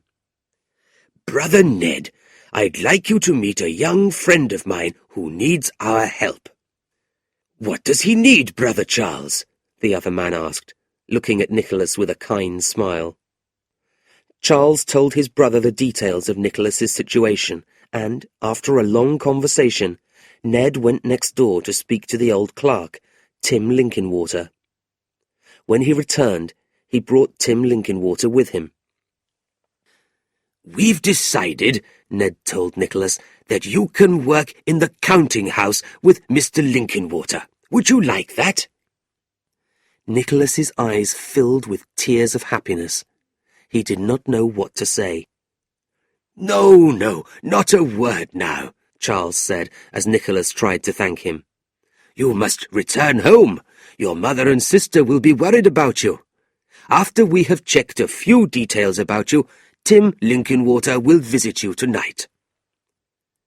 Nicholas returned home and told everybody his good news. That evening, Tim Linkinwater arrived and invited Nicholas to start work the next morning. "The brothers will pay you £120 a year," Tim informed him. "In addition to this, you and your family are welcome to move into a small cottage that belongs to them. It's not far from the office, the rent is very low, and they will also lend you the money to buy furniture." 1 week later, Mrs. Nickleby, Kate, Smike, and Nicholas moved into their new home. Meanwhile, several miles away, Ralph Nickleby was still busy planning his revenge. Chapter 8. Kidnap. As Smike was crossing the corner of a side street, he felt a hand on his collar. While Mrs. Nickleby, Kate, and Miss La Creevy were busy decorating the cottage, and Nicholas was busy in his new job, Smike spent all his time working in the garden. As the garden filled with flowers, his heart filled with happiness. "You've made the garden a place of great beauty, Smike," Kate told him one evening, standing next to him and looking at the flowers. "We're all so happy to see you so happy." Mrs. Nickleby also saw how enthusiastically he worked and how much pleasure the garden gave him. She became very fond of him too, and soon everybody was treating him as a member of the family. Smike had never felt so happy. One evening, he was walking back to the cottage in East London from Miss La Creevy's house. As he was crossing the corner of a side street, he felt a hand on his collar. Then he was pulled backwards and pushed against a wall. "Well, what a surprise!" said Wackford Squeers, looking at Smike with his one eye. Then he turned to his son, who was jumping up and down with excitement next to him. "Wackford, my boy, go and find the coach." Smike fought and kicked as hard as he could, but he was too weak to escape. Soon a coach arrived, and Squeers pushed Smike inside. He sat down opposite the frightened boy and stared at him with an unpleasant smile. Then, with a loud laugh, he hit Smike several times across the face. "It isn't a dream," he laughed. "It's real. You thought that you could escape me, didn't you? Well, you were wrong." "Let me go home!" Smike cried, looking wildly around. "You are going home," Squeers replied, hitting him again. "You'll soon be back at Dotheboys Hall, where you belong." After a long journey, the coach stopped outside a small house with green windows. Squeers pulled Smike out of the coach, paid the driver, and pushed Smike into the house. In the front room, a fat man was having dinner with his wife. His name was Snorley, and he had sent his 2 sons to Dotheboys Hall. When he had invited Squeers and his son to stay at his house while they were in London, Squeers had accepted immediately. It was much cheaper than staying at the Saracen's Head. "Here's the boy that ran away and stole my wife's ring," Squeers told the surprised couple. "The ungrateful little animal. If there wasn't a lady here, I would hit him." "Where has he been staying?" Mr. Snorley asked.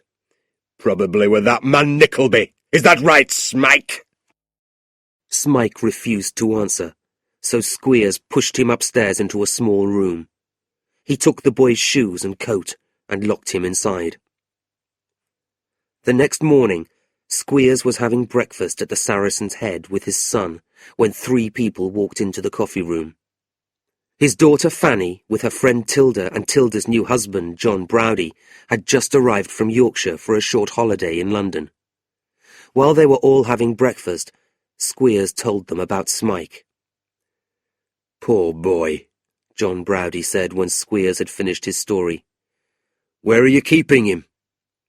"On the top floor of my lodgings," Squeers replied. John Browdy laughed loudly and shook the schoolmaster's hand. "The cleverest schoolmaster in all England," he said. "Congratulations." "Thank you," Squeers said, pulling his hand away. "It's lucky you came today. We're travelling back to Yorkshire tomorrow morning. If you don't come for tea with me this evening, you won't see us again in London." "We'll be at your lodgings at 6 o'clock tonight," John Browdy promised. Squeers gave the farmer Mr. Snorley's address, then left with his son. That evening, John Browdy, Tilda, and Fanny arrived at Snorley's house at 6 o'clock exactly. John seemed strangely quiet while they were having tea in the front room. After a short time, he said, "I don't feel very well. It's probably the long journey and all the excitement. I think I need to lie down for half an hour." Tilda helped him upstairs into Squeers's bedroom. John closed his eyes, and Tilda returned downstairs. He's sleeping like a baby, she told the others. In fact, John Browdie was not sleeping at all. When his wife had gone downstairs, he got off the bed, took off his shoes, and softly left the room. The key to the room next to his was still in the door. Quietly turning it, he opened the door and hurried inside, where Smike was lying quietly on the bed under a thin blanket. "Don't be afraid," John whispered, putting his big hand gently over Smike's mouth. "I'm here to help you escape." Not knowing who this big stranger was, and shaking with fear, Smike went with the farmer into the next bedroom, where he found his coat and shoes on a chair. He put them on, and followed the big man quietly down the stairs. He felt even more frightened when he heard Squeers and the others talking in the front room. "Don't worry," John whispered when they reached the bottom of the stairs. "I'll make sure that no one follows you." He opened the front door quietly. "Quickly! Go now!" Smike gave Browdie a confused but grateful look, and ran off into the darkness. A few hours later he arrived at Newman Noggs's lodgings, and after a hot drink told him his story. "You're tired," Noggs said when Smike had finished talking. "You must stay here for the night. I'll tell the others that you're back. They've been worried about you all day." But Smike refused to be left alone, and walked with Noggs through the dark, empty streets of London. They arrived at the Nicklebys' cottage just as it was getting light.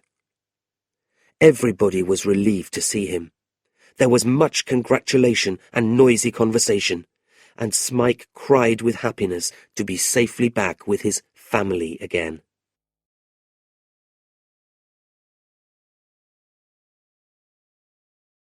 Chapter 9. Love and War. But I have a secret that will interest you. Tell the world about it. I don't care. Later that morning, in the counting-house, Nicholas found it difficult to work. He was thinking about how to punish Wackford Squeers for kidnapping Smike. He was sure that his uncle had planned it. He was still thinking about this when he opened the door into Charles Cheeryble's office. There, he saw a young lady on her knees at Mr. Cheeryble's feet. It was the same girl that he had seen on his first visit to the job agency.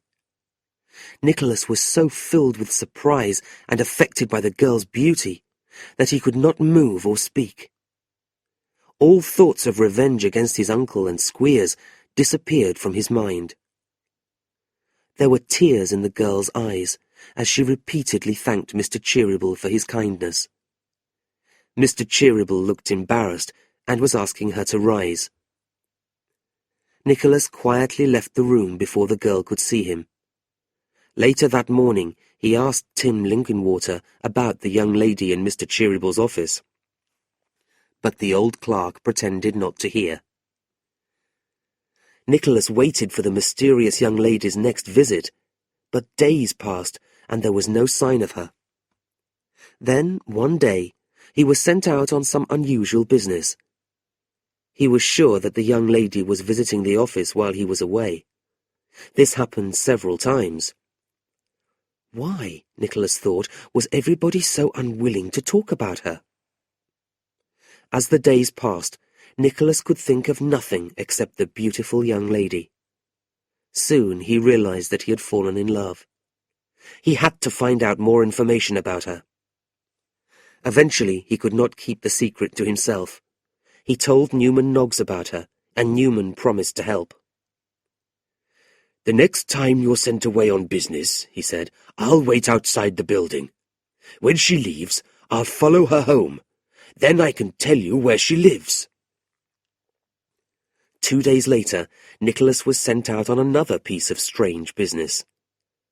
That evening, he returned excitedly and asked Newman for news. Unfortunately, Newman could not help him. He had followed the wrong girl. One evening, Ralph Nickleby was walking near St. James's Park on his way home. Although he had collected a lot of money for his business that day, he was in a bad mood. His heart was still poisoned with anger for his nephew, and he was still thinking of revenge. Sir Mulberry Hawk could not help him. He had been so badly hurt and publicly embarrassed after his fight with Nicholas that he had left London as soon as possible. Squeers had returned to Yorkshire, but that was no problem. He was thinking of a plan, and Squeers was going to help him succeed. While he was walking, it began to rain, so Ralph stood under a tree, still lost in thought. Suddenly, he noticed a man standing next to him. He was the same age as he was, but wore dirty old clothes, and had a thin, hungry face. His skin was sunburnt, and his hair was pure white. "You don't remember me, do you?" the man said. Ralph stared at him. Then he stepped back in shock. Yes, he remembered the man. His name was Brooker. He had known him for a long time, but he had not seen him for 8 years. "I used to be your friend," Brooker reminded him. "I'm hungry. I only need a little bread." "Is this the way that you usually beg for money?" Ralph coldly replied. "Yesterday was my first day back in London," the old man continued. "I've been looking for you. I'm nearly 60 years old, and I have nothing in the world." "I'm 60 years old too," Ralph said, "but I don't beg people for bread. I work and earn money for it. I used to bring you good business, but you never thanked me. When I asked you for more money, you refused. Instead, you told the police about my debts, and I was sent away on a prison ship for 8 years. What help will you give me now?" "None. But I have a secret that will interest you. Tell the world about it, I don't care. I'm not giving you any help. Now go away, or I shall make sure you go to prison again, and this time you'll never get out." With those words, Ralph walked off into the rain. Brooker stared at his back, his eyes filled with hate. At the end of their holiday in London, John Browdie and Tilda were having tea at the Nicklebys' cottage. While everybody was laughing and joking, there was a loud knock on the door, and Ralph Nickleby walked in, followed by Wackford Squeers and Mr. Snawley. "Listen to what I have to say," he told them. John Browdie and Nicholas stood up angrily, but Ralph looked straight past them at Mrs. Nickleby. "I shall talk to you, ma'am," he said. "I know that your mad son will refuse to listen to me. I am here to return a child to his parent." He pointed at Smike, who was shaking with fear behind Nicholas's back. "I have brought that boy's father here with me tonight." "My son!" cried Mr. Snawley, hurrying past Nicholas and taking Smike in his arms. "I've found you at last!" "This is the boy's father," Ralph said, pointing at Snawley, "and here are the documents that prove it." He left the documents on the table for Nicholas and John Browdie to study.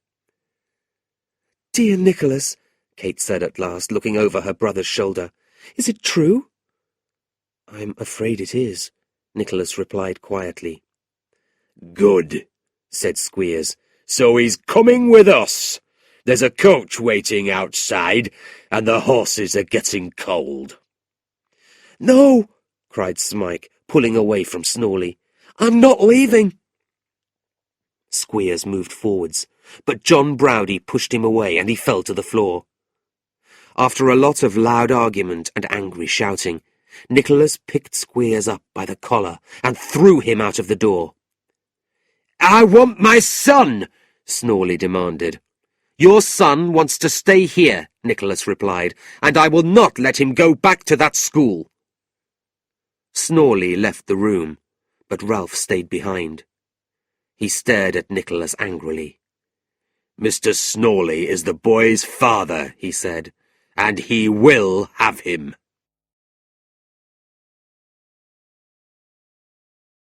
Chapter 10. Madeline Bray.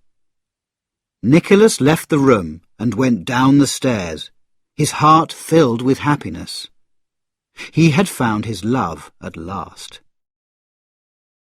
The next day, Nicholas told Charles Cheeryble everything that had happened. Charles listened carefully. "Your story does not surprise me," he said. "Your uncle visited us this morning. He came here to complain about you, to poison our ears with lies, but we refused to listen and made him leave." "How can I ever thank you?" Nicholas said, relieved that he had such good friends. "By saying nothing more about the subject," Charles replied. "Don't worry. We shall protect you and your family. But now I have a job for you. It's a special job. You accidentally saw a young lady in my office some time ago, or perhaps you have forgotten." "Oh, no, sir," Nicholas said, a feeling of great excitement rising inside him. "I remember it very well." "Her mother was a very beautiful woman," Charles said. "I was in love with her, but she married another man. Their life was not happy.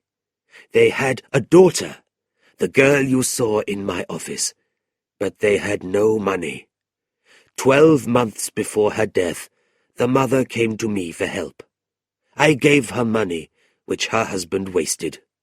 When she died, she was a sad, heartbroken woman. Her husband is still alive. He owes money to a lot of people, and he lives in a secret place to hide from them. His daughter worked for 2 long years to give him money, but eventually she needed help. She came to me because I had been a friend of her mother's, and I offered to help her.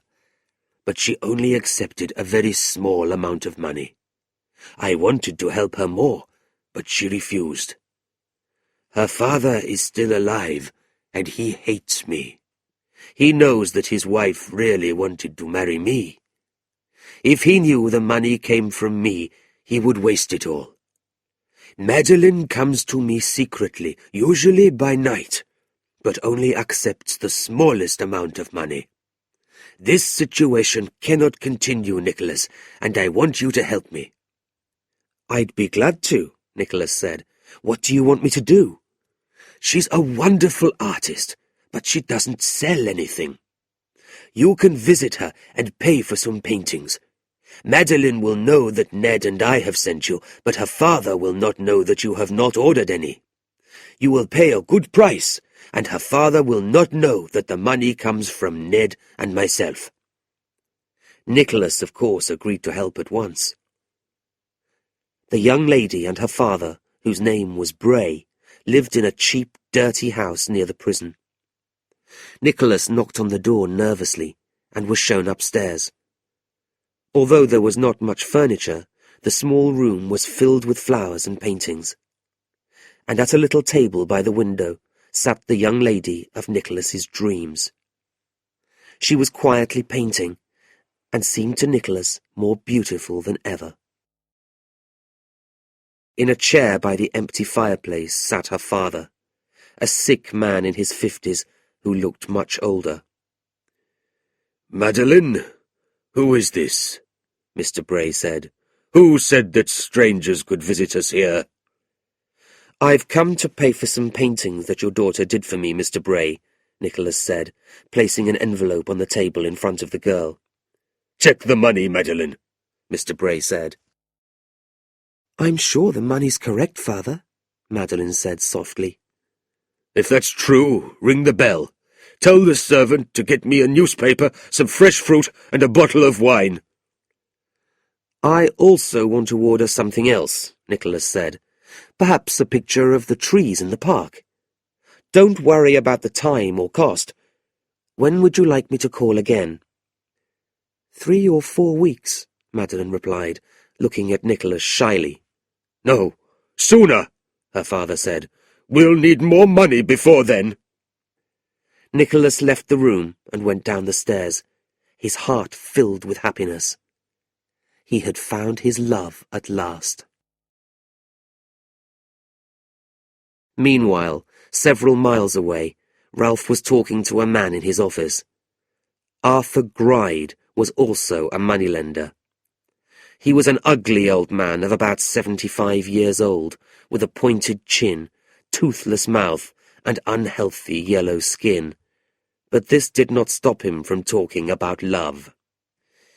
"I'm a lucky man," said Arthur Gride. "I'm going to get married." "You? Who would want to marry you?" Ralph smiled scornfully.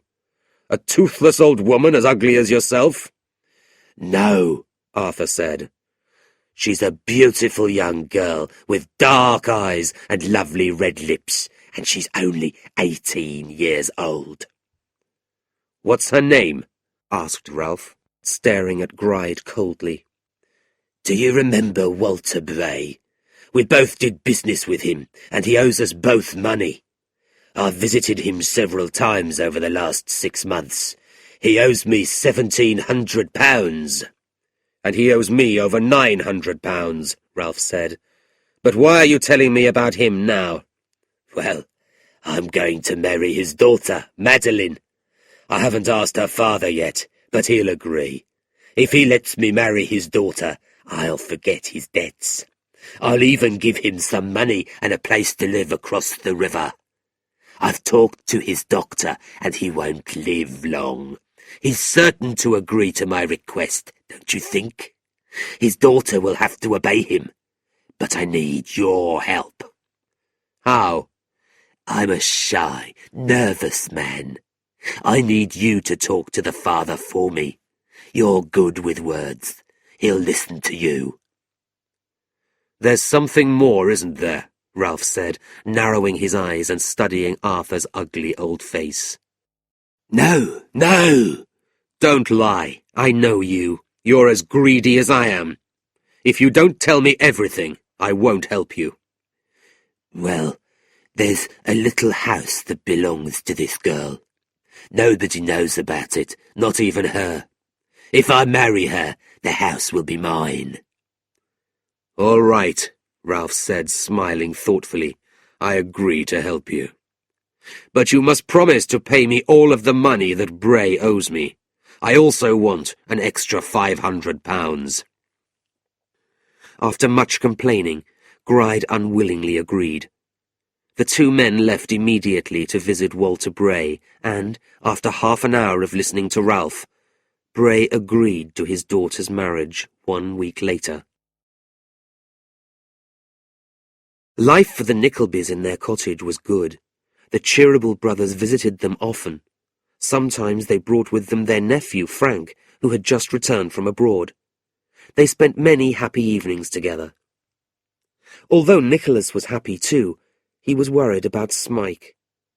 The boy had recently become much quieter. He also seemed to be growing weaker and spent more time alone in his room. However, the doctor told Nicholas not to worry. The kidnap had been a bad experience for Smike, and he needed time to forget it. One night, while Frank Cheeryble was telling Mrs. Nickleby and Kate about his adventures abroad, Nicholas went up to Smike's room. The boy was lying quietly in his bed. "What's the matter?" Nicholas asked softly. "Are you feeling ill?" "No, I'm all right," Smike replied. "But you seem so sad. Won't you tell me why?" "I can't. Not now. I hate myself for being like this.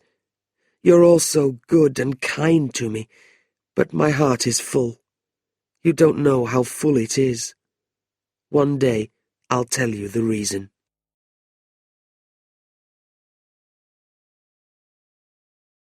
Chapter 11. An Evil Marriage. No gentleman would make his daughter do what you are making your daughter do. Nicholas met Newman Noggs for a drink, and Noggs gave him news about his uncle. A strange man called Brooker kept coming to the office, but Ralph refused to meet him. Nicholas then told Noggs about his job and about the beautiful girl with the sick father. When he told him her name, Newman jumped up from his chair. "Oh, no!" he cried. "How can you do nothing and let this terrible marriage happen?" "What do you mean?" Nicholas said, confused by his friend's strange behavior. Haven't you heard? Newman said, his eyes moving around wildly. Tomorrow she's going to marry a horrible old moneylender called Arthur Gride, a man worse than your uncle, if that's possible. Your uncle has arranged it all. I heard them discussing it in his office last week. Nicholas stood up and forced Newman down into his chair. Tell me everything, he demanded. Newman told him the details of what he had heard. When he had finished, a wild look came into Nicholas's eyes. What are you going to do? Newman asked, frightened. What can I do? Nicholas replied, his face pale with anger. The brothers are out of town on business. If I visit my uncle, I'll only make things worse. No, I must go and see Madeline immediately and tell her of my true feelings for her.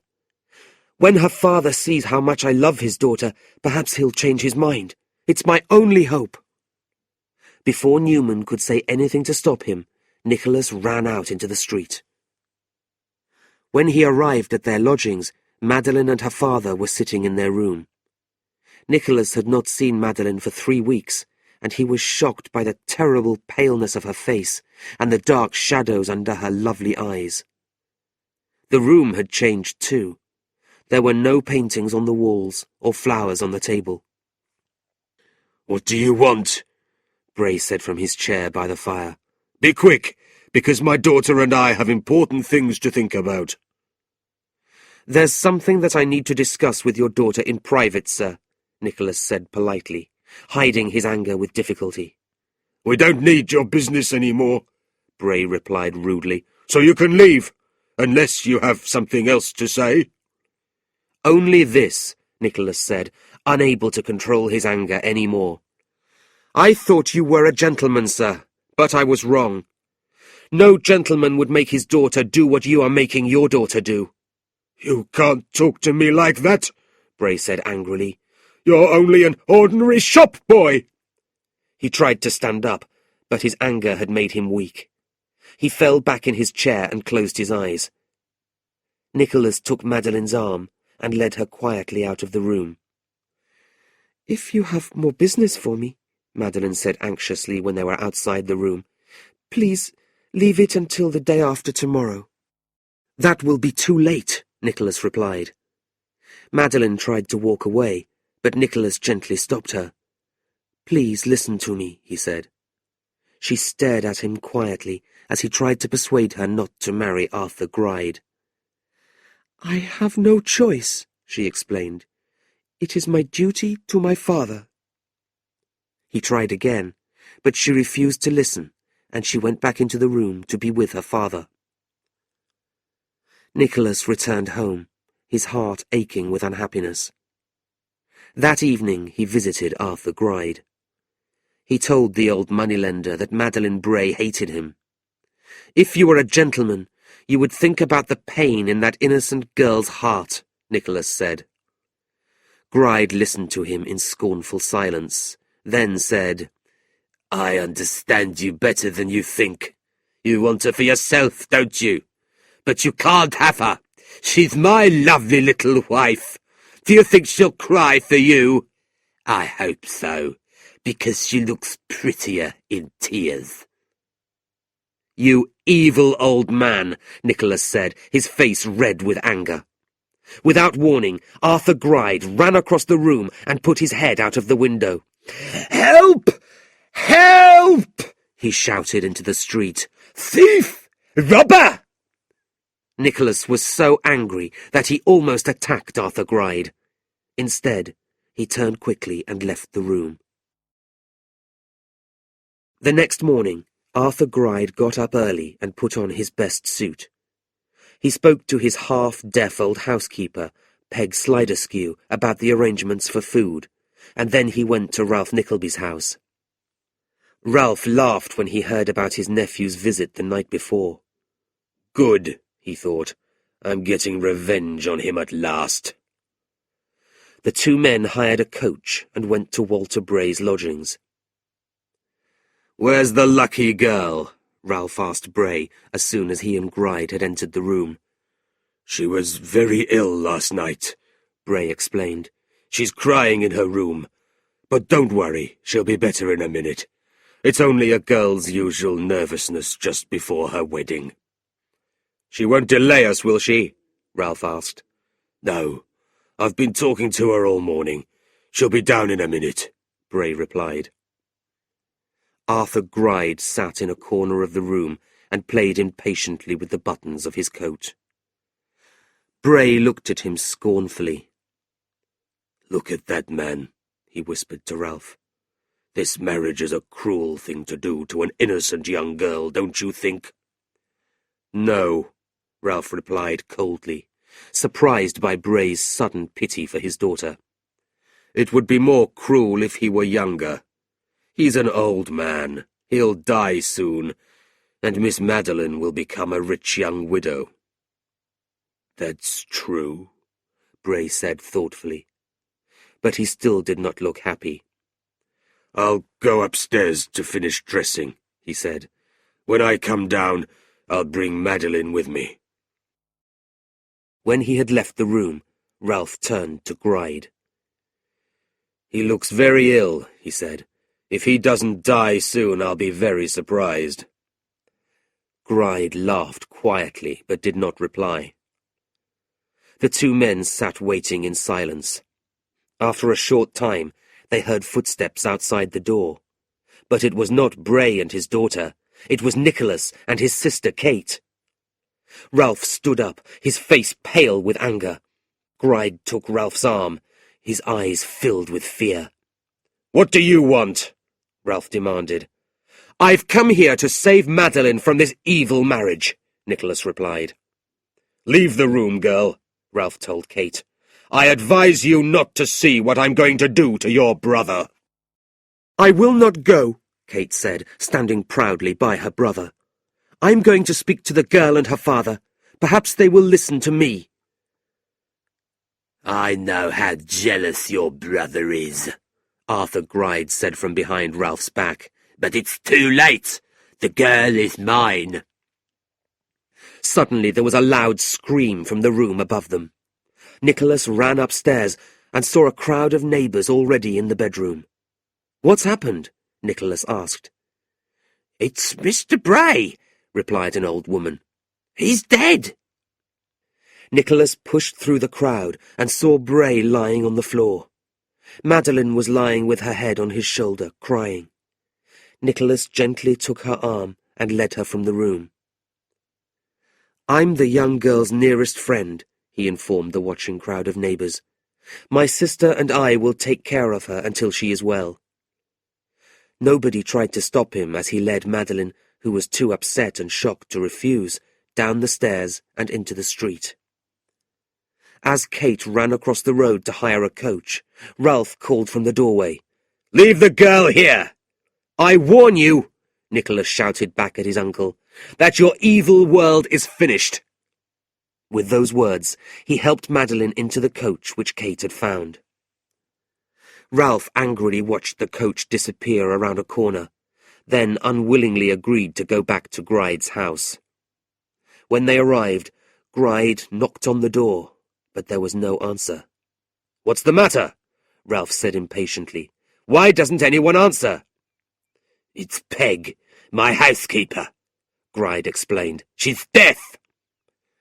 He knocked more loudly until the whole street could hear him, but still no one answered the door. Finally, the two moneylenders climbed over a fence into Gride's backyard. The house was dark and empty. The two men looked in every room, but there was no sign of Peg. Then Gride fell on his knees beside a large box and screamed like an animal in pain. I've been robbed, he cried. Robbed? Of money? Ralph wanted to know. No! Worse than money! Worse than money! Gride shouted, throwing papers around the room. It's my business papers with all my secret information. She saw me reading them last night. She'll show them to someone, and they'll take all my money. She's destroyed me! Calm down, Ralph said, shaking Gride roughly. She probably isn't far away. I'll call the police. No! Gride shouted, even more frightened than before. If the police see my papers, I'll go to prison. Eventually, when Gride had calmed down, Ralph went home. A short time later, he sent Newman Noggs with a letter to the Saracen's Head. If Mr. Squeers is there, he told Newman, tell him to see me at once. When Squeers arrived, Ralph told him how his nephew had ruined Arthur Gride's wedding to Madeline Bray. If my nephew marries her, he'll become a very rich man, he said, and that will make him a very dangerous enemy. How will he become rich? It seems that Madeline owns a house. She doesn't know it, but there are secret documents to prove it. Arthur Gride had the papers, but his housekeeper has stolen them. I want you to find this woman and bring the papers to me. If I can destroy them, my nephew will never get the money. I'll pay you £50 as soon as I have those papers. Squeers listened to this with greedy ears, his one eye and his mouth wide open. But how do I know where to find her? He asked. Don't worry about that. People have tried to hide from me before, but I've always found them. When I know where she is, I'll tell you. Your part of the job will be easy. You will become her friend. Then you can discover where she has hidden the papers. Squeers thought for a moment, then said, I'll do it for £100. Ralph agreed immediately.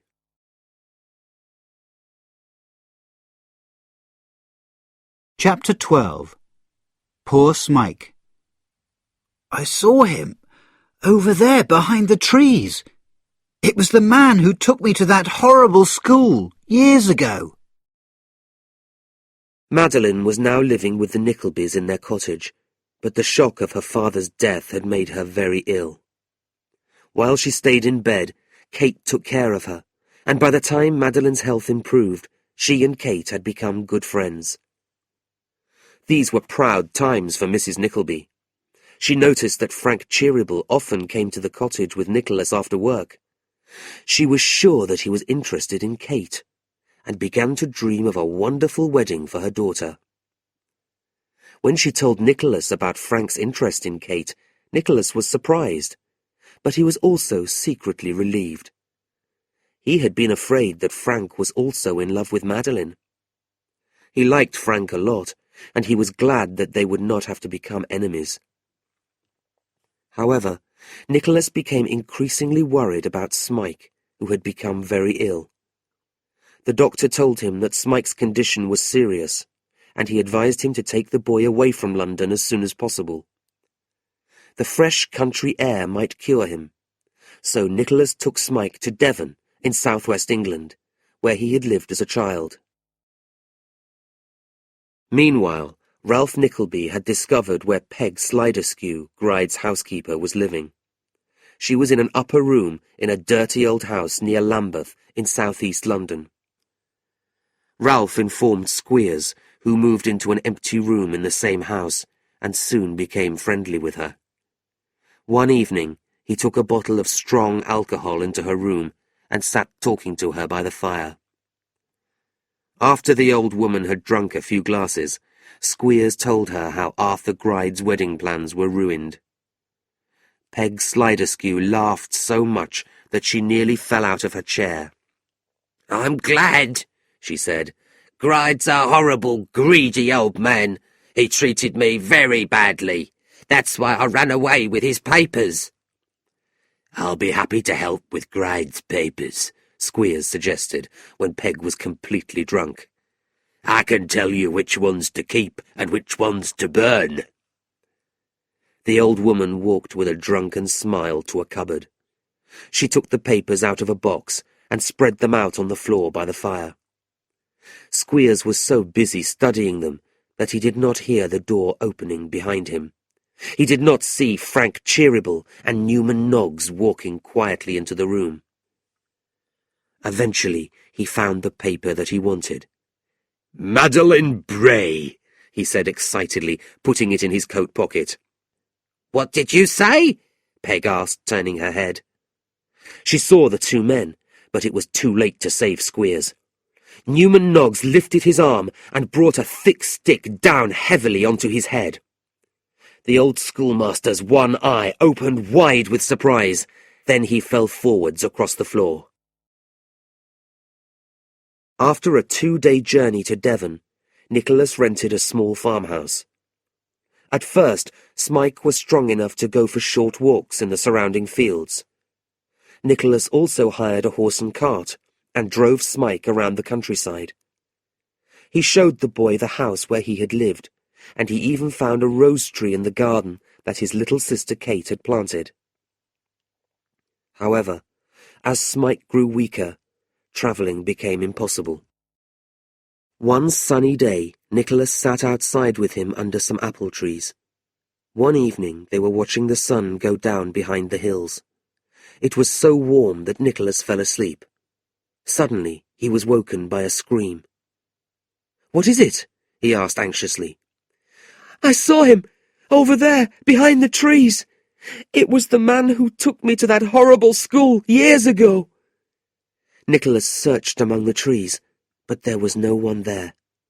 "You were dreaming," he said when he returned. "No, I wasn't dreaming," Smike replied, holding tightly onto Nicholas's arm. "Promise me you'll never leave me. Promise." Over the next few days, Smike became much weaker.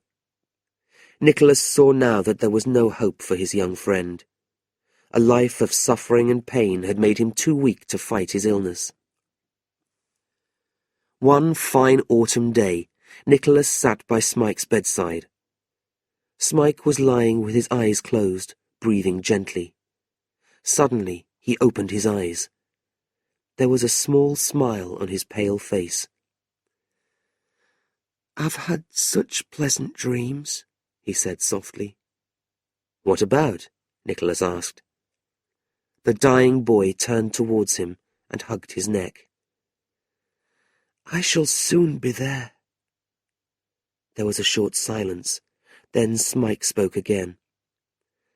"I'm not afraid to die," he said. "But first, I must tell you something. You've been so good to me, and I can't keep any secrets from you. You asked me once why I had changed. Do you remember? You wondered why I spent so much time alone. Shall I tell you why?" "Not if it makes you unhappy." Smike explained that he had been in love with Nicholas's sister. "I've been so unhappy," he said. "I'm so sorry.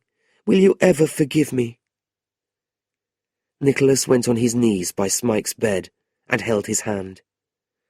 "Oh, you poor boy," he said, with tears in his eyes. "Of course I forgive you." "Now," Smike said softly, "I am happy." He died later that night, quietly in his sleep.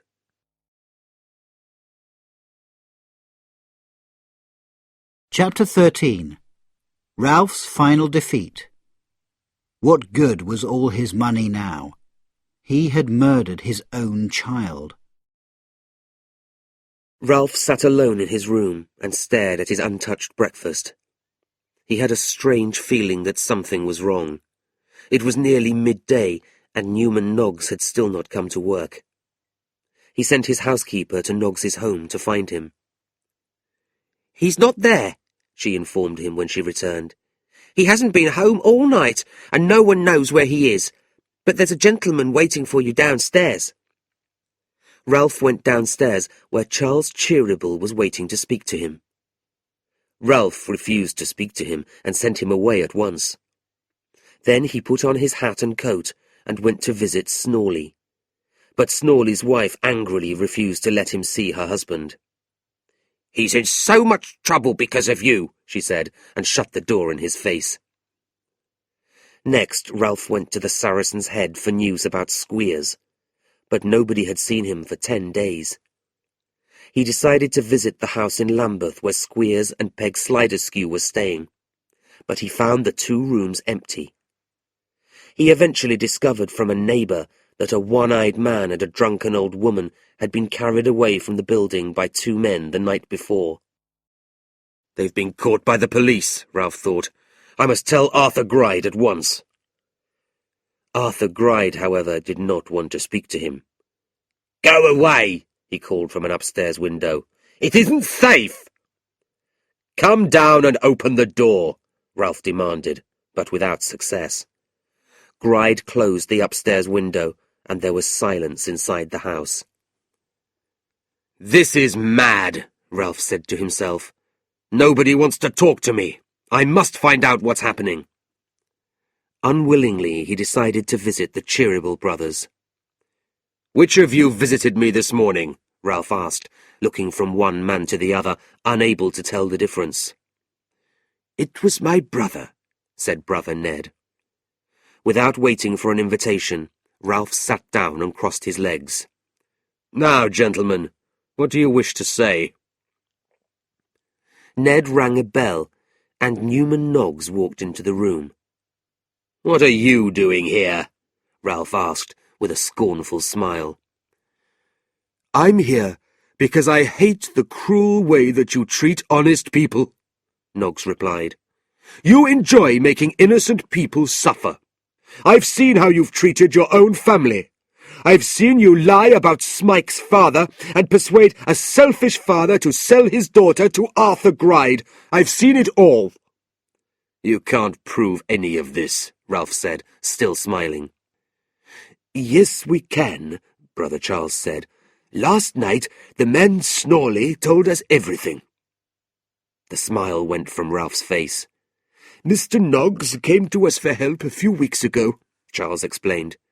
"He had been spying on you for a long time, and had heard all your conversations with Snorley, Gride, and Squares. We quickly discovered that Snorley was not Smike's real father. He told us that the whole lie had been your idea. Last night, Mr. Noggs and my nephew found your friend Squeers with the stolen papers in his pocket.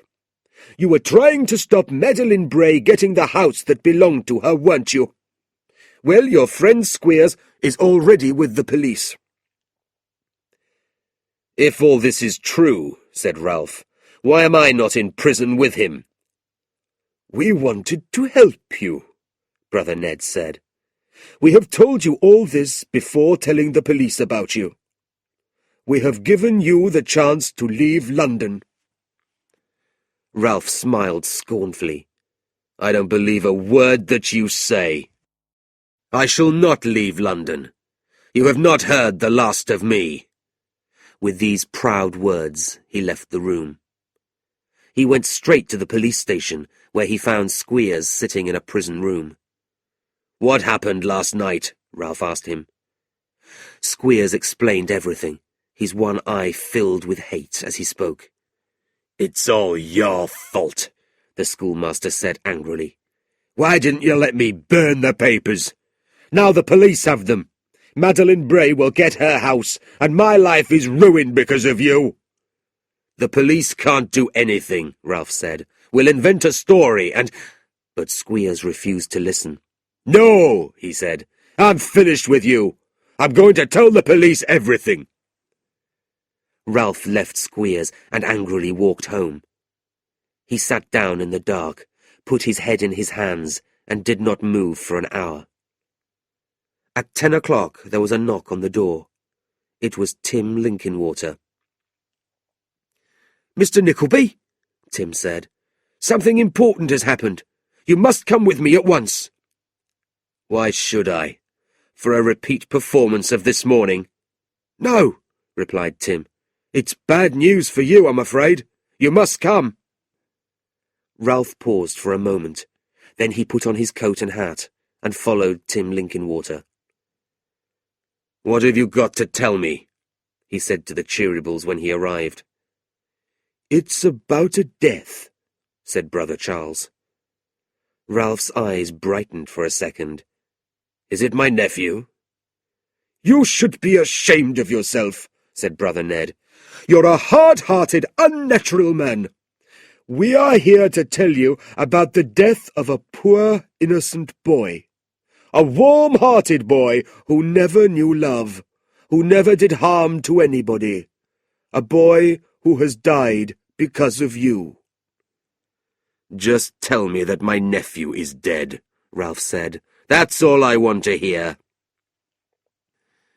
A figure stepped out of the shadows into the centre of the room. It was Brooker. "These gentlemen are talking about your only son," he said quietly. Ralph stared in silence as Brooker told his story. 25 years ago," he said, "you secretly married a girl for her money. You had a son, but you sent him away so that nobody would know about the marriage. 7 years later, your wife ran away with another man. She died soon afterwards. Although your wife was dead, you still wanted revenge. That's when you met me. I was a rough, hard-drinking man in those days. I had lost all my money. You wanted me to find your child, and I agreed. I brought the child home to you, but you weren't grateful. You treated me badly, and I began to hate you. I, too, wanted revenge. 8 years ago, while you were away on business, I took your child to a school in Yorkshire, Dotheboys Hall. After your return, I told you that your son had died. A short time later, I was sent abroad on a prison ship. When I returned, I went to Dotheboys Hall to find the boy. I heard that he had run away with an assistant schoolteacher called Nickleby. So I came to London to find you. I wanted to tell you about your son, hoping that you would give me money for the information. But you refused to listen. I discovered from Newman Noggs that the boy was very ill and had gone to Devon. So I went down there to see him. Unfortunately, he saw me watching him from behind a tree and was frightened. When I returned to the farmhouse a few days later, your nephew told me that the boy was dead. This is my story. I've been a bad man, I know, but I want you to know what you've really done. You tried to punish your nephew, but you killed your own child instead." When Brooker finished, there was silence in the room. Suddenly, Ralph Nickleby picked up the lamp and threw it to the floor. In the darkness and confusion, he escaped. As he ran home, there was an unfamiliar feeling in his heart. Pain. He had always been scornful of people who suffered from broken hearts. He had always believed that they were lying.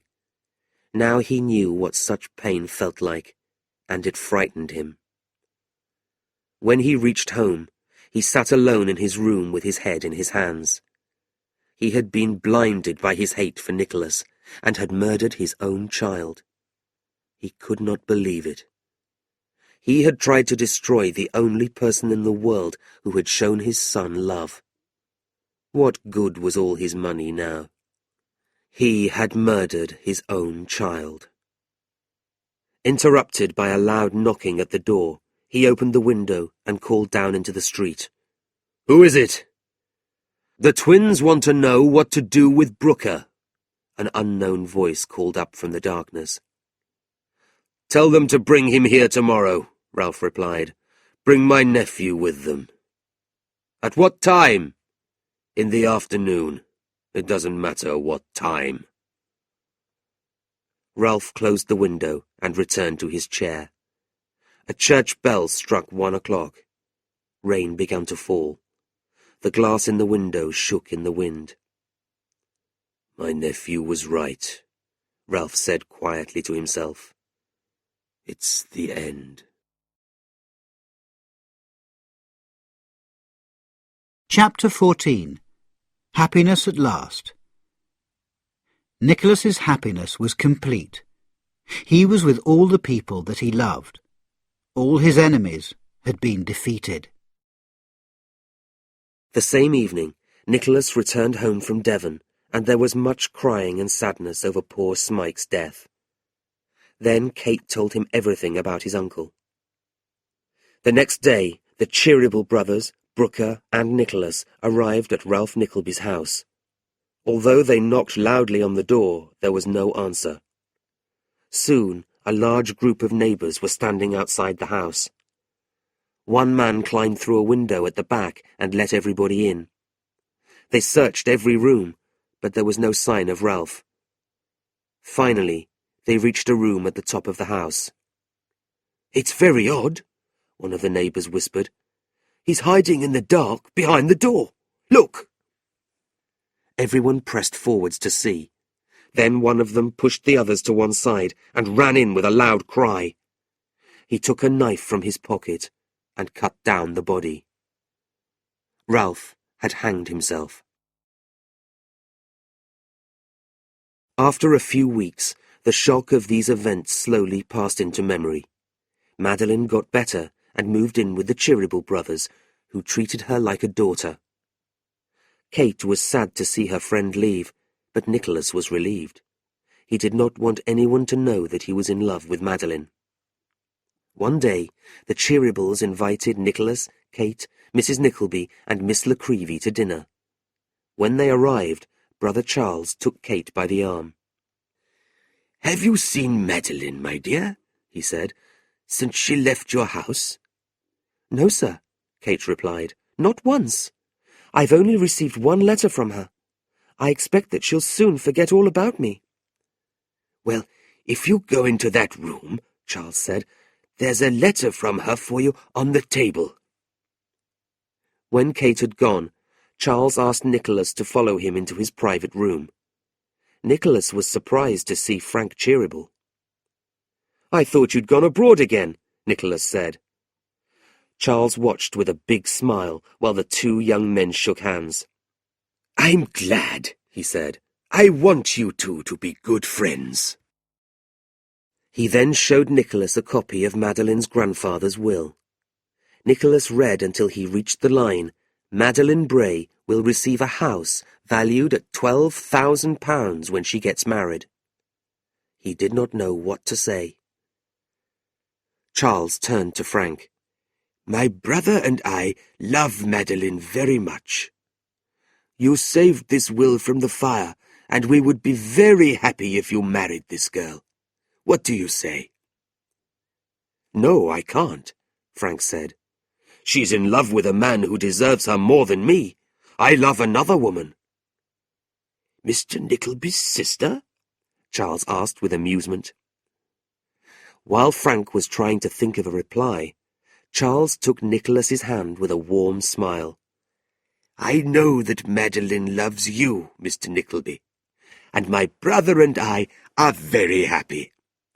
We are equally happy with Frank's choice of wife. Would you, sir, allow him to marry your sister?" At that moment, the door opened and Brother Ned came in with Mrs. Nickleby, Kate, and Madeline. "Did you find the letter?" Charles asked, taking Kate's hand. "Or did you find Madeline herself?" Everybody started laughing, shaking hands, hugging and kissing each other. Little Miss Nickleby sat in a window seat and cried with happiness. Tim Linkinwater, who had known Miss Nickleby for a long time, put his arm around her shoulders. When Newman Noggs arrived, Nicholas's happiness was complete. He was with all the people that he loved. All his enemies had been defeated. Dinner that night was probably one of the happiest dinners in history. Nicholas wanted to share his happiness with everybody, so a few days later he travelled to Yorkshire to see John Browdie and his wife Tilda. They were excited to see him. Tilda prepared an enormous breakfast, and they sat around the table in the warm kitchen talking. Eventually, the conversation turned to the subject of Squeers. "They were talking about him in town last night," John said. "News from London is very slow to reach us here. They say that he's been sent to prison for 7 years. Is that true?" "Yes. He's been sent abroad on a prison ship for stealing a will." John Browdie laughed loudly, hitting the side of his enormous leg with his hand. If the news has reached Dotheboys Hall, I wouldn't like to be in the old woman's shoes, or Fanny's either. Let's go and find out. But Nicholas refused. I'll only make things worse for them both if I go too, he said. That's true, John agreed. He kissed his wife, shook Nicholas's hand, and rode through the snow to Dotheboys Hall on his horse. When he arrived, he heard a loud noise coming from inside the school. The news about Squeers had already reached Dotheboys Hall. The boys had locked Mrs. Squeers and Fanny into the classroom and were breaking all the furniture. They had stolen Mrs. Squeers's hat and forced her to her knees. One of the boys was pushing a long wooden spoon into her mouth. He was making her take her own medicine, the horrible thick soup that she usually made them eat. Another boy was pushing young Wackford's head into the pot of soup. When John saw other boys attacking Fanny Squeers, he rushed into the room. "What's happening here, boys?" he shouted. "Squeers is in prison, and we're going to run away," they shouted back. "We won't stay! We won't stay!" "Well, don't stay," John said, "but don't hurt the women." The boys cheered loudly. A few minutes later, the school was empty. All the boys had run away. "You'll pay for this, John Browdy," Fanny Squeers said angrily. "You've helped our boys run away." John looked at her quietly for a minute, then said, "I'm glad your father is in prison, Fanny. He deserves his punishment. But if you need a friend, don't forget Tilda and me. We'll be glad to help you if we can." With those words, he hurried back to his wife and Nicholas. For the next few days, the countryside was filled with boys. John and his wife helped as many as they could. They gave them food and money. Some boys were found crying under trees in the snow. One poor child was found dead beside the road, frozen to death. But soon, most of the boys had returned to their families. Dotheboys Hall became just a dark and painful memory. Nicholas and Madeline married a few months later. On the same day, Kate Nickleby became Mrs. Frank Cheeryble. Then, Miss Nickleby married Tim Linkinwater in secret. Nicholas put the money that he received from Madeline into the Cheeryble brothers' business, which became known as Cheeryble and Nickleby. The brothers stopped working and were free to enjoy the happiness that they had given everyone else.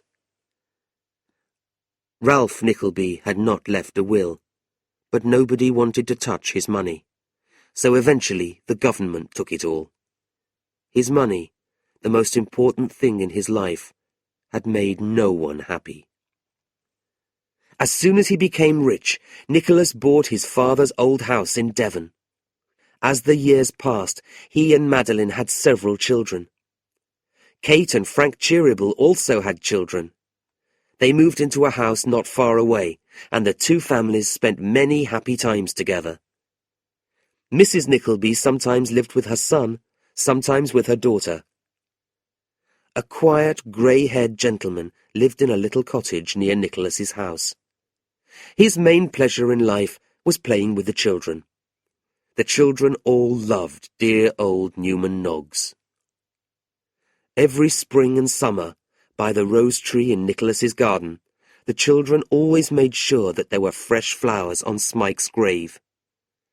Although they had never known him, they spoke about him softly, with tears in their eyes.